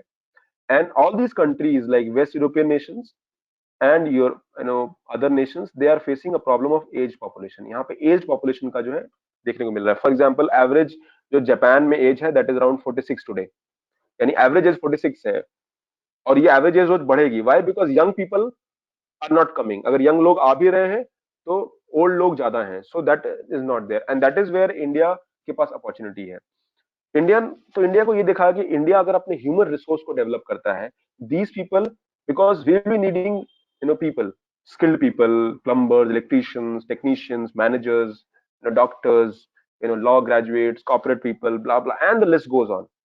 So then suddenly 21st century mein we saw that India is a country which has huge human people, and world is facing scarcity of population, and why don't we utilize this? और इस period को हम इसको हम utilise क्यों नहीं करते हैं? तो इसीलिए हमने देखा that population which was a bane for India in probably few decades ago suddenly became a boon for us, an asset for us. तो एक लाइबिलिटी की जगह असेट हो गया, और इसकी वजह से the idea of human capital, in fact 1990s में जो डेवलपमेंट की थ्योरीज आई, उसमें एक डेवलपमेंट की थ्योरी आई ह्यूमन डेवलपमेंट इंडेक्स डेवलप किया गया, अमात्या सेन एंड महबूबुल हक इन्होंने डेवलप किया, and they said that human should be at the centre of development. हमारा जो डेवलपमेंट है, हम क्या कर रहे हैं, हम लोग इकोनॉमी प्रोड्यूस कर रहे हैं, तो human should be at the centre of development. For example, आप अभी क्लास कर रहे हो, you are putting effort here, you then you will go and you study, फिर आप आंसर लिखोगे, ऐसे लिखोगे, एफर्ट करोगे, तो वो who are you are a human, and you are developing your capital, you are developing your skills, you आप educated, अपने आप को एजुकेट कर रहे हो। मैं आपसे एक बेसिक सवाल पूछता हूँ that 5 years down, where do you see yourself? आप कहोगे sir, I probably will be working for civil services at this job, because you are putting effort in that direction. And उससे आप क्या होगा, उससे आपकी लाइफ चेंज जाएगी, उसकी possibilities will change. Similarly, people across India, they are trying for different competitions, or getting graduate degrees or management degrees or whatever. So यहाँ पर हमने देखा कि human is at the center of development, and hence human development, तो human resources को अगर हम develop करते हैं थ्रू एजुकेशन, थ्रू ट्रेनिंग, तो वही ह्यूमन कैपिटल बन जाएगा। और ह्यूमन कैपिटल क्या होगा? वो प्रोडक्टिव होगा, वो इकोनॉमी में ऐड करेगा, वो फैमिली में ऐड करेगा, फिर डिस्ट्रिक्ट में ऐड करेगा, फिर मे बी स्टेट में ऐड करेगा, इवेंचुअली ऐड करेगा इकोनॉमी में। तो the same population, if we make investment in education, training and medical care, then that human capital will become, और वो human capital is more about productivity. उनका हम output की पॉइंट ऑफ से देखेंगे तो they are adding to the economy. So that is where it was realized, or it was believed, that only way to develop India is to investing in the human capital। और तब से हमारी strategy ये है कि हम कैसे skilling improve करें, कैसे हम एजुकेशन इंप्रूव करें, कैसे हेल्थ केयर इंप्रूव करें। टेक एन एग्जांपल, अगर हम हेल्थ केयर की बात करते हैं, every individual, every person in India is a human, and if you are able to develop, अगर आप हेल्दी हो, what is the definition of health or a healthy population? Health is a state of well-being। एक state of wellbeing है कि आप कैसे रह रहे हो, positive health, state of wellbeing in terms of physical health, mental health, social health, every which way. तो health एक बहुत बड़ा डायमेंशन है। अगर आप हेल्दी होगे तो ही मैं कंट्रीब्यूट कर पाऊंगा, तो ही मैं फिजिकल लेबर कर पाऊंगा, तो ही मेंटल लेबर कर पाऊंगा। अगर मैं यहाँ बैठा क्लास ले रहा हूँ because probably I am healthy, you people are sitting in the class because probably you are healthy. If you are disease, if you are weak, if you are infirm, तो आप शायद आप कंट्रीब्यूट नहीं कर पाओगे। That is why a country with young population which is healthy, which is productive, which has skill, जिनको हम train करेंगे, which has information, which has awareness, will turn the fortunes of the country. So human capital is a stock of skill and productive knowledge embodied in them. तो ये हमारा जो है focus रहेगा। Investment in human capital through education, training and medical care yields a return just like investment in physical capital. In fact, मैं इससे ज्यादा मानता हूँ। आपने एक मशीन खरीदी और उस मशीन से आपकी प्रोडक्टिविटी बढ़ गई है, उस मशीन से आपके फैक्ट्री का आउटपुट बढ़ गया है, उस मशीन से आपके एग्रीकल्चर लैंड का आउटपुट बढ़ गया है। Now which means that machine is adding to the process of productivity. Productivity मतलब आउटपुट की हम बात कर रहे हैं। तो हम लोग प्रोडक्टिविटी या आउटपुट की बात अगर करते हैं, तो ये आउटपुट को हम मोनेटाइज करते हैं, और जब मोनेटाइज करते हैं तो हम इकोनॉमी में इसको हम देखते हैं कि हाँ भाई इतना मोनेटाइज हुआ तो इतना इकोनॉमी में ऐड हुआ। India is almost 3 trillion economy, यानी हम लोग एक 3 ट्रिलियन इकोनॉमी है।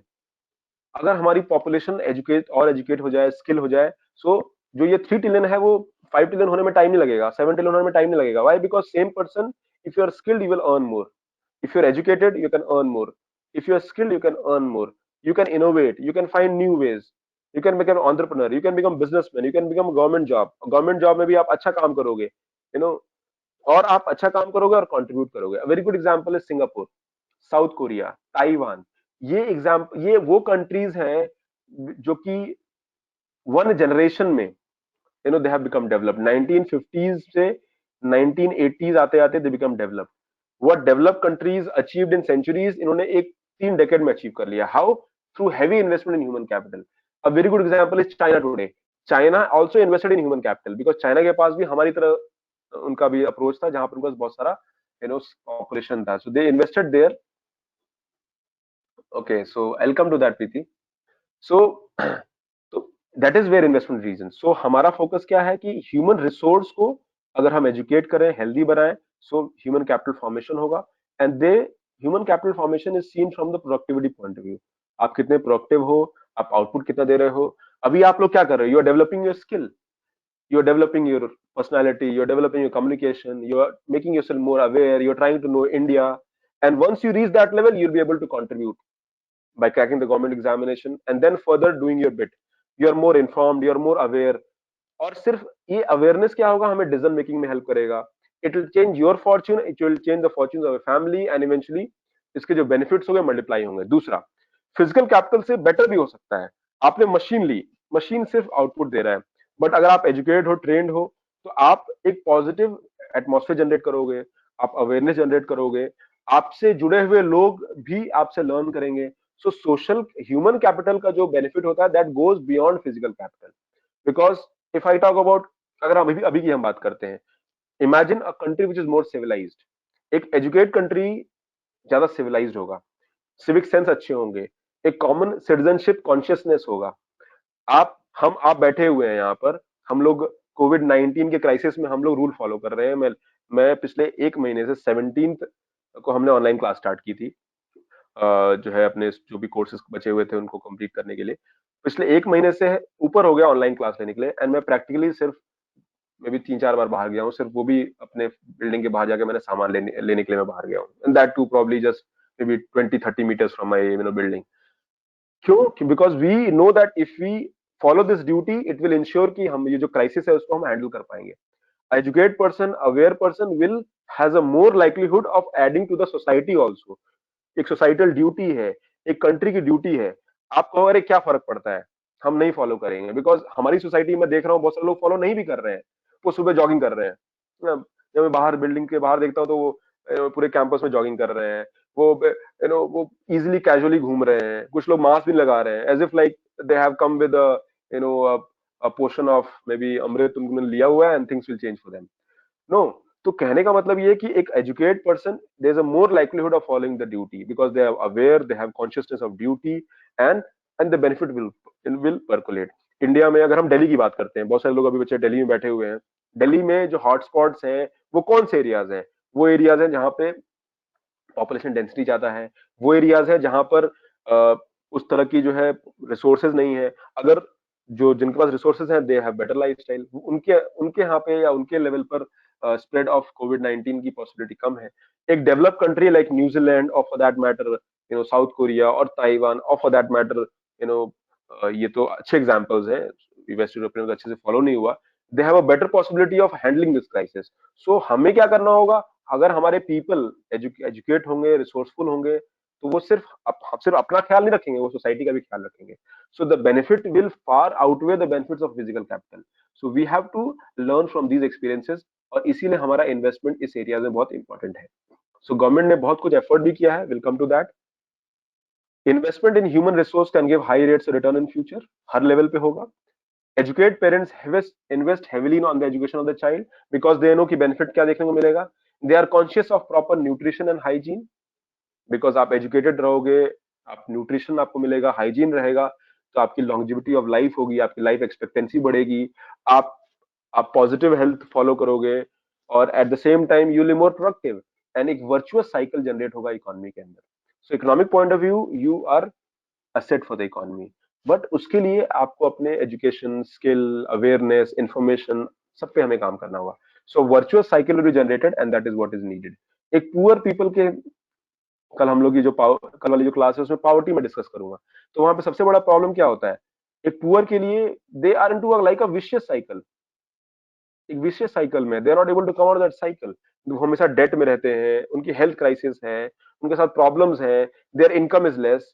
एक मैनुअल लेबर जो करता है वो 200 रुपए पर डे पाता है या 300 रुपए पाता है, डिपेंडिंग ऑन वेयर। और वो एक स्किल्ड इंजीनियर जो है वो भी may be 2000 rupees per day पाता है, or maybe 5000 rupees per day पाता है।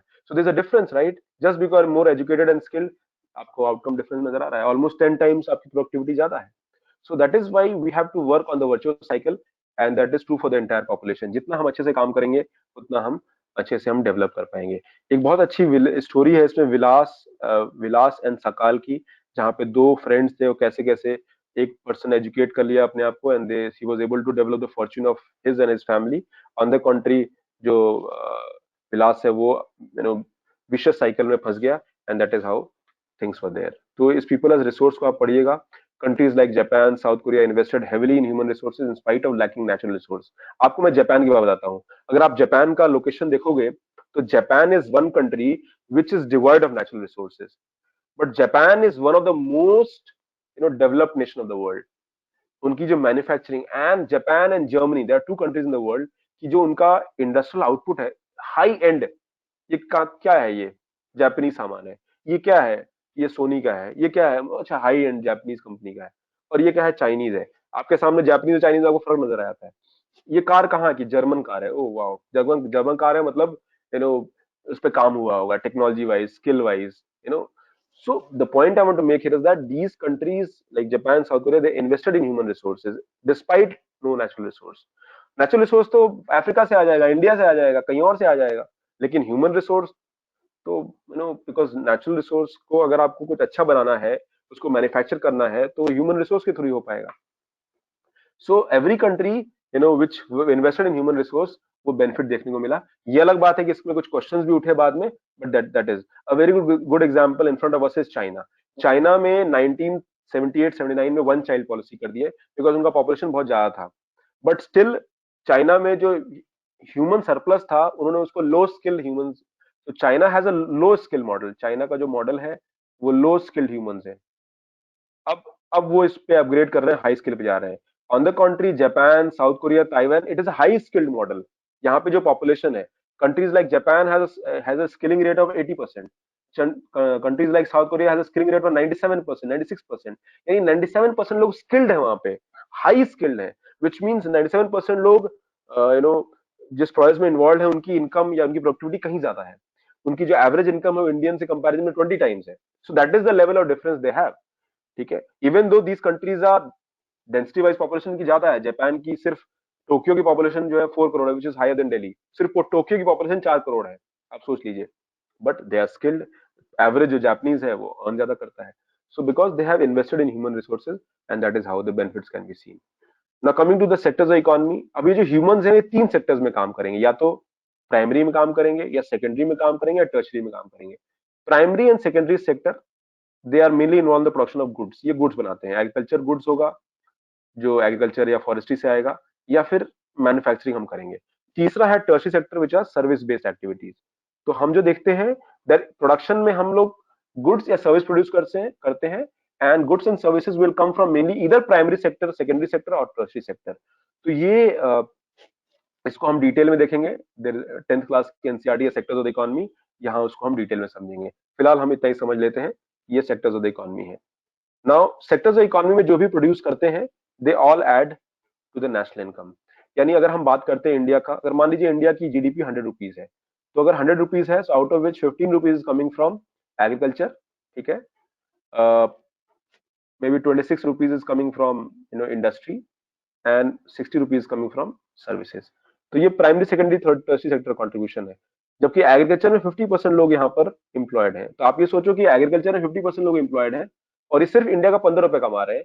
बाकी जो पॉपुलेशन है which is almost 50%, they are adding rest of the income. यानी 50% लोग 15 रुपए कमा रहे हैं, और बाकी 50% लोग जो है वो मे बी 85% जो है, या 85 रुपीज जो है कमा रहे हैं। So that is why it is important कि हमको अपनी एग्रीकल्चर प्रोडक्टिविटी बढ़ानी पड़ेगी, सो दैट ये जो 15 रुपए है, ये 15 की जगह 20 या 25 या 30 पे जाए। That is the way forward. But ये सभी लोग जो भी कंट्रीब्यूट करते हैं, it adds to the national income. और नेशनल इनकम में हमारी जो जीडीपी होती है उससे हम मेजर करते हैं। तो नेशनल इनकम को हम इस तरह से मेजर करते हैं कि पूरे इंडिया में जो भी इकोनॉमिक एक्टिविटी हुई है, उसका आप टोटल ले लीजिए, take the total of the entire economic activity of a country in 1 year, so that is the GDP of the economy, which is around 3 trillion, and same goes USA का maybe 20 trillion है ये. So you can see the, even though USA has almost 1/4 of population, USA की population 33 crore है और हमारी 133 करोड़ है.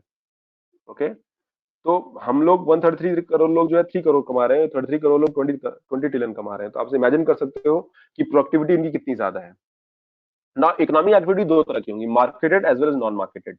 अब non marketed क्या होता है? मार्केटेड मतलब कि जब हम कुछ प्रोड्यूस कर रहे हैं, मान लीजिए आपने कुछ प्रोड्यूस किया और आपने बेचा, तो that is marketed activity which involves remuneration, आप उसमें अर्निंग करते हो. बट आपने ड्राइवर रखा, so you are paying to him और her, so that is marketed activity. Non marketed can be जब सेल्फ कंजम्पशन के लिए यूज कर रहे हो, आप बेच नहीं रहे हो, आप आपने कुछ बनाया और आपने खुद कंज्यूम कर लिया, आपने कुछ बनाया और आपने रेस्टोरेंट में बेच दिया या रेस्टोरेंट के थ्रू आप बेच रहे हो, तो that is marketed. So economic activities में हम लोग जीडीपी में सिर्फ मार्केटेड एक्टिविटी ही काउंट करते हैं. तो ये 3 ट्रिलियन में हम लोग सिर्फ मार्केटेड एक्टिविटी काउंट करते हैं, बिकॉज नॉन मार्केटेड को हम लोग काउंट नहीं कर पाते हैं. आपने अपनी गाड़ी खुद चलाई, आपने खुद अपना जो है घर साफ किया, you don't put a maid, you don't take service from anybody. अपना बाल आजकल हम लोग खुद ही काट रहे हैं, so we don't need urban clap or you don't need go to a saloon's place, so that is basically a non marketed activity. तो हम लोग इकोनॉमिक एक्टिविटीज को हम लोग मार्केटेड एक्टिविटी काउंट करते हैं सिर्फ. Okay now due to historical and cultural reason there are division of labour between men and women. तो मेन और वुमेन का हाउस होल्ड रोल में क्या है? So women are suppose to work in a household job. ठीक है, she is a homemaker या फिर हाउस वाइफ कह लीजिए, and men work in the field. तो ये डिवीजन ऑफ लेबर जो है हिस्टोरिकली डेवलप हुआ है based on whatever theory. ये डिवीजन ऑफ लेबर में ये कहा गया कि women should take care of the children at home and she should take care of the household, because she should be primarily responsible for breeding children, upgrowing them and taking care of household activity. But ये unpaid होता है. In fact इसको हम लोग care economy का part कहते हैं. But care economy जो है it is not in GDP, वो जीडीपी में इंक्लूडेड नहीं होता है. ठीक है, इवन दो लॉट ऑफ इकोनॉमिस्ट से कि इसको करना चाहिए, but that is the reality. So household, so women are suppose to work. अगर even if women are working, they are less paid. ठीक है, they are less paid. India की जो 90% इकोनॉमी है, 90% की जो इकोनॉमी है, इट इज अनऑर्गेनाइज सेक्टर. ठीक है, रूरल एग्रीकल्चर तो ऑलमोस्ट पूरा ऑर्गेनाइज्ड है. तो ये लेस पेड होते हैं. Women are less paid because it is believe that women's physical ability is lesser. Men on the country are more paid, but that changes when you are skilled.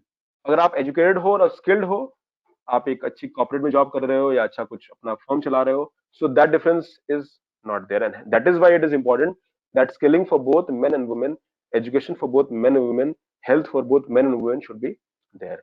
तो historical reason के हिसाब से हम देखते हैं कि डिवीजन ऑफ लेबर हुआ है, और डिवीजन ऑफ लेबर में men are the bread earners और money earners, and at the same time women support them. But the good thing is that कि अब ये आइडेंटिफिकेशन बढ़ रहा है.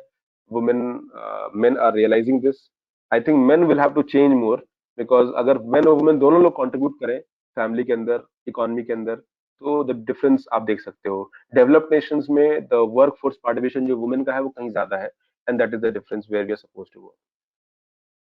Now quality of population, as I mention, quality of population कैसे होगा? So इधर with the quality of education और with the quality of health.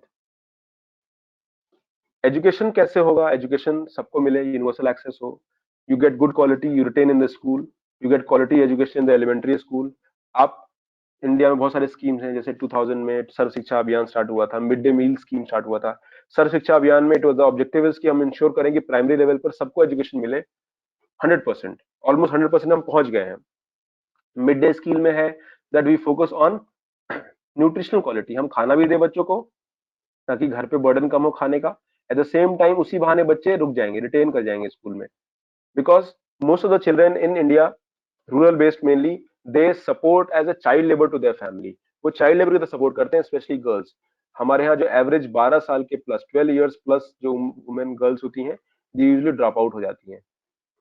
और उसका ड्रॉप आउट होने का रीजन ये है कि they support the families. Also schools में फैसिलिटीज की कमी होती है, ये भी एक रीजन है. So here the objective is कि we provide nutritional quality to food, और अगर फूड प्रोवाइड करेंगे तो बच्चों को घर में खाने की जरूरत नहीं है, and that will also ensure retention. अब बच्चे को लंच मिलेगा 12 बजे, तो 9 बजे स्कूल आएगा तो 12 बजे तक बच्चा रहेगा. सो दैट वे पढ़ाई भी हो जाएगी एंड न्यूट्रिशन क्वालिटी इंप्रूव हो जाएगी, because India is one of the country जहां पर जो क्वालिटी ऑफ पॉपुलेशन है इन टर्म्स ऑफ न्यूट्रिशन, हमारा जो मैल न्यूट्रिशन रेट है वो काफी ज्यादा है। हमारा जो एवरेज चाइल्ड है वो अंडर न्यूट्रिशन है, यानी न्यूट्रिशन उसको नहीं मिल रहा है।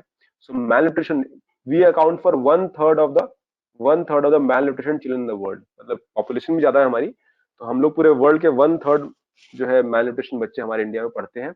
And that is where mid day meal scheme should be a game changer. तो एजुकेशन की क्वालिटी बढ़ाएंगे, बाद में हम उनको स्किलिंग करेंगे, वोकेशनल एजुकेशन प्रोवाइड करेंगे, हायर एजुकेशन प्रोवाइड करेंगे, and that is how the quality of population will improve। तो ये हमारा ऑब्जेक्टिव है। एजुकेशन में हम ऑलमोस्ट 3.5% ऑफ इंडिया जीडीपी जो है स्पेंड करते हैं। The second is health. Education अपने आप में एक टॉपिक है, I am not going in detail. अगर आप चैप्टर पढ़ोगे तो आपको एजुकेशन में कुछ चीजें मिलेगी, बट 11th क्लास में एनसीईआरटीज में एजुकेशन या हेल्थ ये पूरे चैप्टर्स है। So I will be taking in detail, for example gross enrolment ratio हो गया, या फिर पैरामीटर्स एजुकेशन हो गया, हायर एजुकेशन हो गया, लिटरेसी रेट्स हो गए। यहाँ देखो लिटरेसी रेट इंडिया का अगर देखते हो तो literacy rate of India is around 74%। ठीक है, with varying degree. Bihar has the lowest literacy rate, Kerala has the highest literacy rate. तो ये सारी चीजें डिस्कस्ड हैं, आप इसको पढ़ लीजिएगा। At basic level you will able to understand. Second area of quality of population is health. Health is a state of complete well-being. Well-being of what? Mental health, physical health and social health. तो ये एक well-being important है। और हमारा जो national health policy है, it focuses on accessibility of health care, family welfare and nutrition service। तो हमको तीनों लेवल पे काम करना होगा। हमें हेल्थ केयर देना होगा, हमें न्यूट्रिशन देना होगा, हमें फैमिली एज ए यूनिट की तरह देखना होगा। We have to provide insurance, we have to support at all level. Vaccination हो गया, इनपुट हो गया, अवेयरनेस हो गया, हाइजीन हो गया। तो health policy is a very holistic process. Health policy का मतलब ये नहीं कि सिर्फ आपको दवा दे रहे हैं। हेल्थ पॉलिसी का मतलब हम अवेयर भी कर रहे हैं, आपको हाइजीन कॉन्शियस भी बना रहे हैं। न्यूट्रिशन के लिए हम, जैसे अगर आपको याद हो, वी हैव आंगनबाड़ीज। ठीक है, तो आंगनबाड़ी गांव में चलता है, जहाँ पे 0 to 6 एज के बच्चे जो है वो यहाँ पे जाते हैं, और वो पढ़ते भी हैं और कुछ खाते भी, खाने को मिल जाता है। देन ये ICDS, integrated child development scheme के तहत होता है। फिर हम बच्चे स्कूल में जाते हैं 6 to 14, वहां पे उनको मिड डे मील स्कीम के तहत मिलती हैं चीजें। At the same time across population we have sanitation and hygiene, Swachh Bharat Abhiyan. तो ये that is also part of national health policy. Then we have पूरा एक हमारा स्ट्रक्चर है हेल्थ केयर का, primary health care, you know community health care, district hospitals. तो यहाँ पे आप primary health care, second community health care, या फिर एससी बोलते हैं, सब सेंटर्स बोलते हैं। They all focus on awareness, basic treatment and hygiene consciousness, या फिर इस तरह पे काम करते हैं। तो the idea of health policy is to work holistically around all these areas. कल मैंने भी आज एक वीडियो रिकॉर्ड किया मॉर्निंग में, आयुष्मान भारत। उस आयुष्मान भारत में वीडियो शायद आपको कल मिलेगा। उस आयुष्मान भारत में मैंने डिस्कस किया है ये सारी चीजें कि कैसे जो है गवर्नमेंट जो है हेल्थ केयर पे वर्क कर रही है। So national health policy is working on it, and objective is कैसे हम होलिस्टिक। बट इंडिया में जो हेल्थ केयर है, एजुकेशन है, टोटल अगर हम बात करते हैं तो health care around 1.2%, education 3.5%, but not more than 5%। हमारा टोटल इन्वेस्टमेंट है वो 5% ऑफ जीडीपी ही होता है, even though they are very important in terms of quality population. But develop countries यहाँ पे ऑलमोस्ट 10 to 15% स्पेंड करते हैं। तो हमें हमारा जो हेल्थ केयर एक्सपेंडिचर उसको बढ़ाना पड़ेगा। फॉर एग्जाम्पल हेल्थ को हमें, एजुकेशन को 3.5 से 6%, 7% तक लेके जाना है। हेल्थ को हमें 3%, अभी 1.2 है तो उसको 3% तक लेके जाना है। तभी पॉपुलेशन जो है वो क्वालिटी पॉपुलेशन बनेगा, and that will add to the economy, that will ensure की जो वेल्दी हेल्दी लाइफस्टाइल फॉलो होगी। And of course it is, health will ensure की लॉन्ग रन में हमारी इकोनॉमी का जीडीपी है वो बढ़ेगा। तो that is where the focus should be, the quality population where we are suppose to work. यहाँ पे हेल्थ इंफ्रास्ट्रक्चर की बात हो रही है, आप देख सकते हो। So we have these three are primary health centers, primary health care, सब centres, primary health care and community health care. आप देखो कितने लोग यहाँ पे काम कर रहे हैं। ठीक है, 187 जो है टोटल, ऑलमोस्ट भी 6 लाख विलेजेस हैं इंडिया में, 6.5 लाख विलेजेस हैं। ठीक है, डिस्पेंसरीज, हॉस्पिटल्स इंडिया में कुछ इतने हैं, बेड्स इतने ही हैं ना। अगर हम बेड्स की बात करते हैं तो हमारा 1000 लोगों पे सिर्फ 0.7 बेड है, विच इज लोएस्ट। 7.7 बेड, यानी हर 1000 पॉपुलेशन में 0.7 बेड है, which is lowest almost in the world. Registered doctors भी जो हमारे हैं वो कम है, नर्सिंग प्रोफेशनल्स, डायग्नोस्टिशियंस, ये सारे कम है। ये कोविड-19 में आप देखो गवर्नमेंट क्या कर रही है, गवर्नमेंट ने सब लॉकडाउन कर रखा है, बिकॉज गवर्नमेंट नोज कि अगर हम इकोनॉमी ओपन कर देंगे तो हमारा हेल्थ इंफ्रास्ट्रक्चर वो हैंडल नहीं कर पाएगा। The only way is to ensure कि लोग घर में रहें। और उस पीरियड में हम अपने हेल्थ इंफ्रास्ट्रक्चर को इंप्रूव करेंगे। अभी आज का गवर्नमेंट का पूरा फोकस एक ही चीज है, हेल्थ इंफ्रा को इंप्रूव करना। इकोनॉमी एक महीने से बंद है, गवर्नमेंट का फोकस है कि हमारा हेल्थ इंफ्रा को कैसे भी हम इंप्रूव करें। जब हेल्थ इंफ्रा इंप्रूव होगा, अपनी कैपेसिटी को डेवलप करेंगे, and that too only pandemic, हम लोग कोविड-19 स्पेशलाइज फोकस हमारा होगा। तो उससे क्या होगा, फिर जब हम इकोनॉमी को खोलेंगे मई 3 के बाद, then things will start moving in a different direction. तो ये हमारा ऑब्जेक्टिव है पीपल एज अ रिसोर्स में अगर हम देखते हैं, so where we have to work. एक और एरिया है अनएम्प्लॉयमेंट। अनएम्प्लॉयमेंट क्या होता है? Now we all know that India में एक ह्यूज पॉपुलेशन है, एंड एक बहुत बड़ा पॉपुलेशन है which is in the age group 15 to 59 years. तो अनएम्प्लॉयमेंट का मतलब ये है the people who are willing to work at going wages but they can not find work. तो अगर हम बात करते हैं, तो जैसे मान लो out of 130 crore people, maybe 65 crore people या 60 crore people they want jobs. तो ये हमारा लेबर फोर्स हो गया, ठीक है। Then people who are able to get job, इस 50-60 करोड़ में मे बी 55 करोड़ को जॉब मिल जाता है, ठीक है। तो इसको हम लोग वर्क फोर्स बोलते हैं। तो ये लेबर फोर्स है और ये वर्क फोर्स है। इन दोनों का जो डिफरेंस है दैट इज कॉल्ड अनएम्प्लॉयमेंट या अनएम्प्लॉयमेंट रेट। तो इंडिया में workforce population we usually count between 15 to 59 years. जैसे मान लीजिए मैं आपकी बात करता हूँ, तो आप ना वर्कफोर्स में आते हो ना लेबर फोर्स में आते हो। Reason is that you have deliberately chosen to study. Similarly you know anybody who has retired, वो भी वर्कफोर्स में नहीं आते हैं। सो हम अनएम्प्लॉयमेंट का मतलब ये है कि जिन जो लेबर फोर्स में है लेकिन उनको जॉब नहीं मिल रही है, so those are unemployed people. Typically दो तरह का अनएम्प्लॉयमेंट देखने को मिलता है। विलेज एरियाज में एग्रीकल्चर बेस्ड इकोनॉमी है, तो वहां सीजन में जॉब मिलती है स्पेशली। तो इंडिया का जो 60% ऐसा लैंड है जो अनइरिगेटेड है, तो वहां वन सीजन में ही जॉब मिलेगी आपको। तो सीजन पीरियड में जॉब मिलेगा। एंड डिस्गाइज अनएम्प्लॉयमेंट, डिस्गाइज मतलब कि there are more people than needed. मान लीजिए एक फील्ड है, यहाँ पे 10 लोग की जरूरत है, बट 15 पीपल है अवेलेबल। तो ये सारे 15 इस पे काम करते हैं, तो जो 5 पीपल एक्स्ट्रा है उनकी जो प्रोडक्टिविटी है वो जीरो है।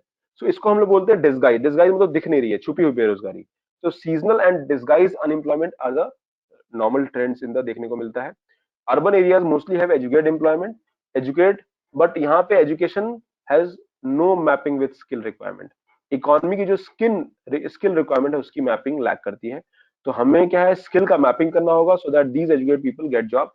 एक और चीज है, lot of people in India they also decide that we will not work, and the reason why we will not work because हमको हमारे हिसाब से जॉब नहीं मिल रही है, so they will maybe take a break.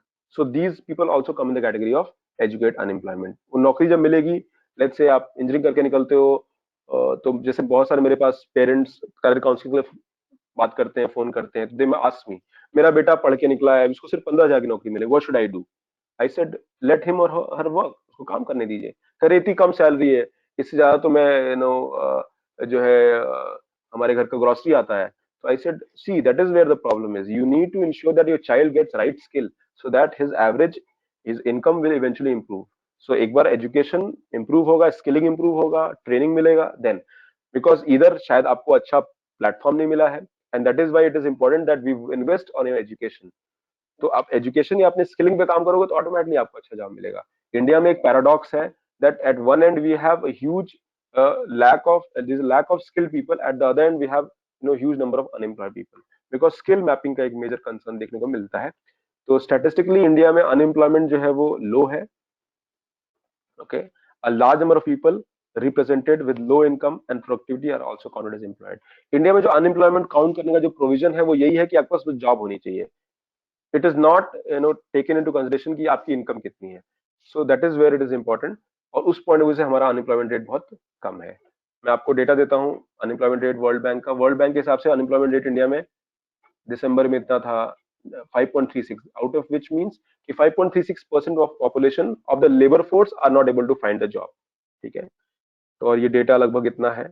In latest report India population reach 1341 million, 134 crore मतलब by March 2020, and country's labor force participation rate is 49.29%। 49.29 मतलब कि इंडिया का ऑलमोस्ट हाफ जो लेबर है, पॉपुलेशन है, वो जो है वो लेबर फोर्स में यानी नौकरी ढूंढने की कोशिश कर रहा है। जिनको नहीं मिलती वो अनएम्प्लॉयड है, जिनको मिल जाती है वो वर्कफोर्स बन जाते हैं। नाउ हियर विच मीन्स जो बाकी 50% पॉपुलेशन है दे आर डिपेंडेंट, यानी बाकी लोग डिपेंडेंट है। And that signifies that India is a young country, which means lot of people जो भी यंग है वो जॉब करना चाहेगा। So we have a huge population between the age group of 15 to 59 years. तो ये इसको हम लोग डेमोग्राफिक डिविडेंड भी बोलते हैं. बट डेमोग्राफिक डिविडेंड ये मैं आगे पढ़ाऊंगा, ठीक है, आगे वाले लेक्चर्स में आएगा. डेमोग्राफिक डिविडेंड का मतलब ये है कि जो यंग पॉपुलेशन है that will add dividend to the economy, but only if they are productive. And that is why we need to invest in their human capital. We need to invest in their education. We need to invest in their healthcare. We need to make them healthy, educated, skilled. We need to provide them information, awareness.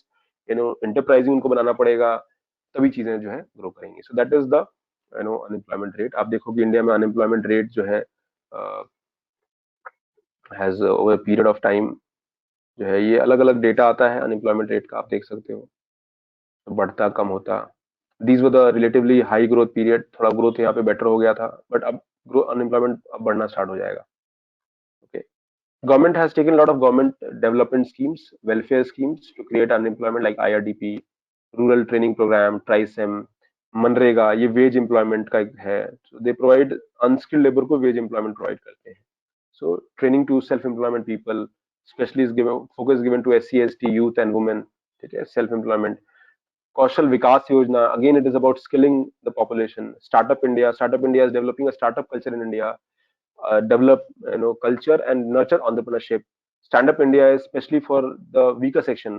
Startup में stand up, जैसे SC ST होंगे उनको हम loan provide करेंगे, will support them. So that is how the entire thing is.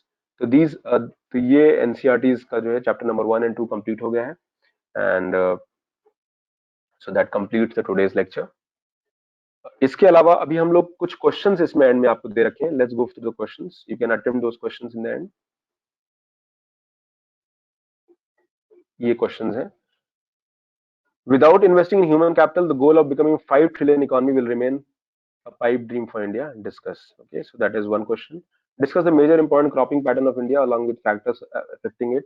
Again, ये question अभी छोड़ सकते हो आप. क्वेश्चन नंबर 1 देख सकते हो. क्रॉपिंग पैटर्न अभी आप पढ़ोगे तब देखेंगे. Critically analyze the role of technology in improving the condition of farmers in India. The green revolution and the consequent increase in the agricultural produce has worked to disadvantage of the farmer. क्यों हुआ है? क्योंकि वो green revolution में कुछ ही लोगों को फायदा मिला, बाकी लोगों को नहीं मिला है. Critically analyse. तो इसमें आप अपने कॉमन सेंस से आप थोड़ा बहुत R&D भी कर सकते हो. You can do some writing. Comment on the challenges faced by government to reduce unemployment in India. Suggest measures to taken by the government for the same. तो एज अ कॉमन सेंस तरीके से आप क्या suggest करोगे? ये कुछ questions हैं. If you are reading newspaper regularly, इसमें कुछ आंसर्स आप लिख सकते हो and you can submit those answers to me. आप मुझे डायरेक्टली वो आंसर्स लिख के मुझे व्हाट्सएप कर सकते हो.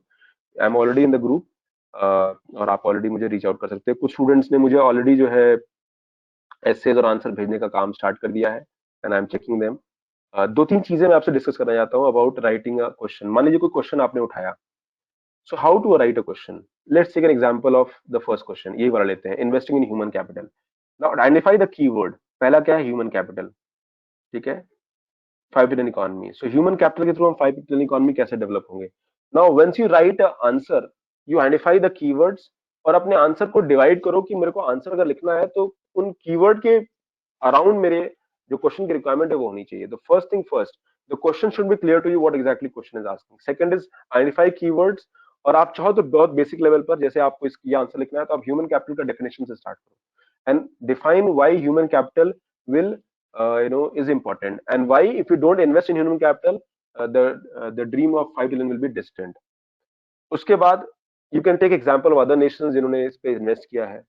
Then you can also give strategies कि कैसे हम लोग ह्यूमन कैपिटल में या गवर्नमेंट क्या कर रही है and how can it further be strengthened, या फिर जो कर रहे हैं उसी को कैसे उसको मेंटेन करें.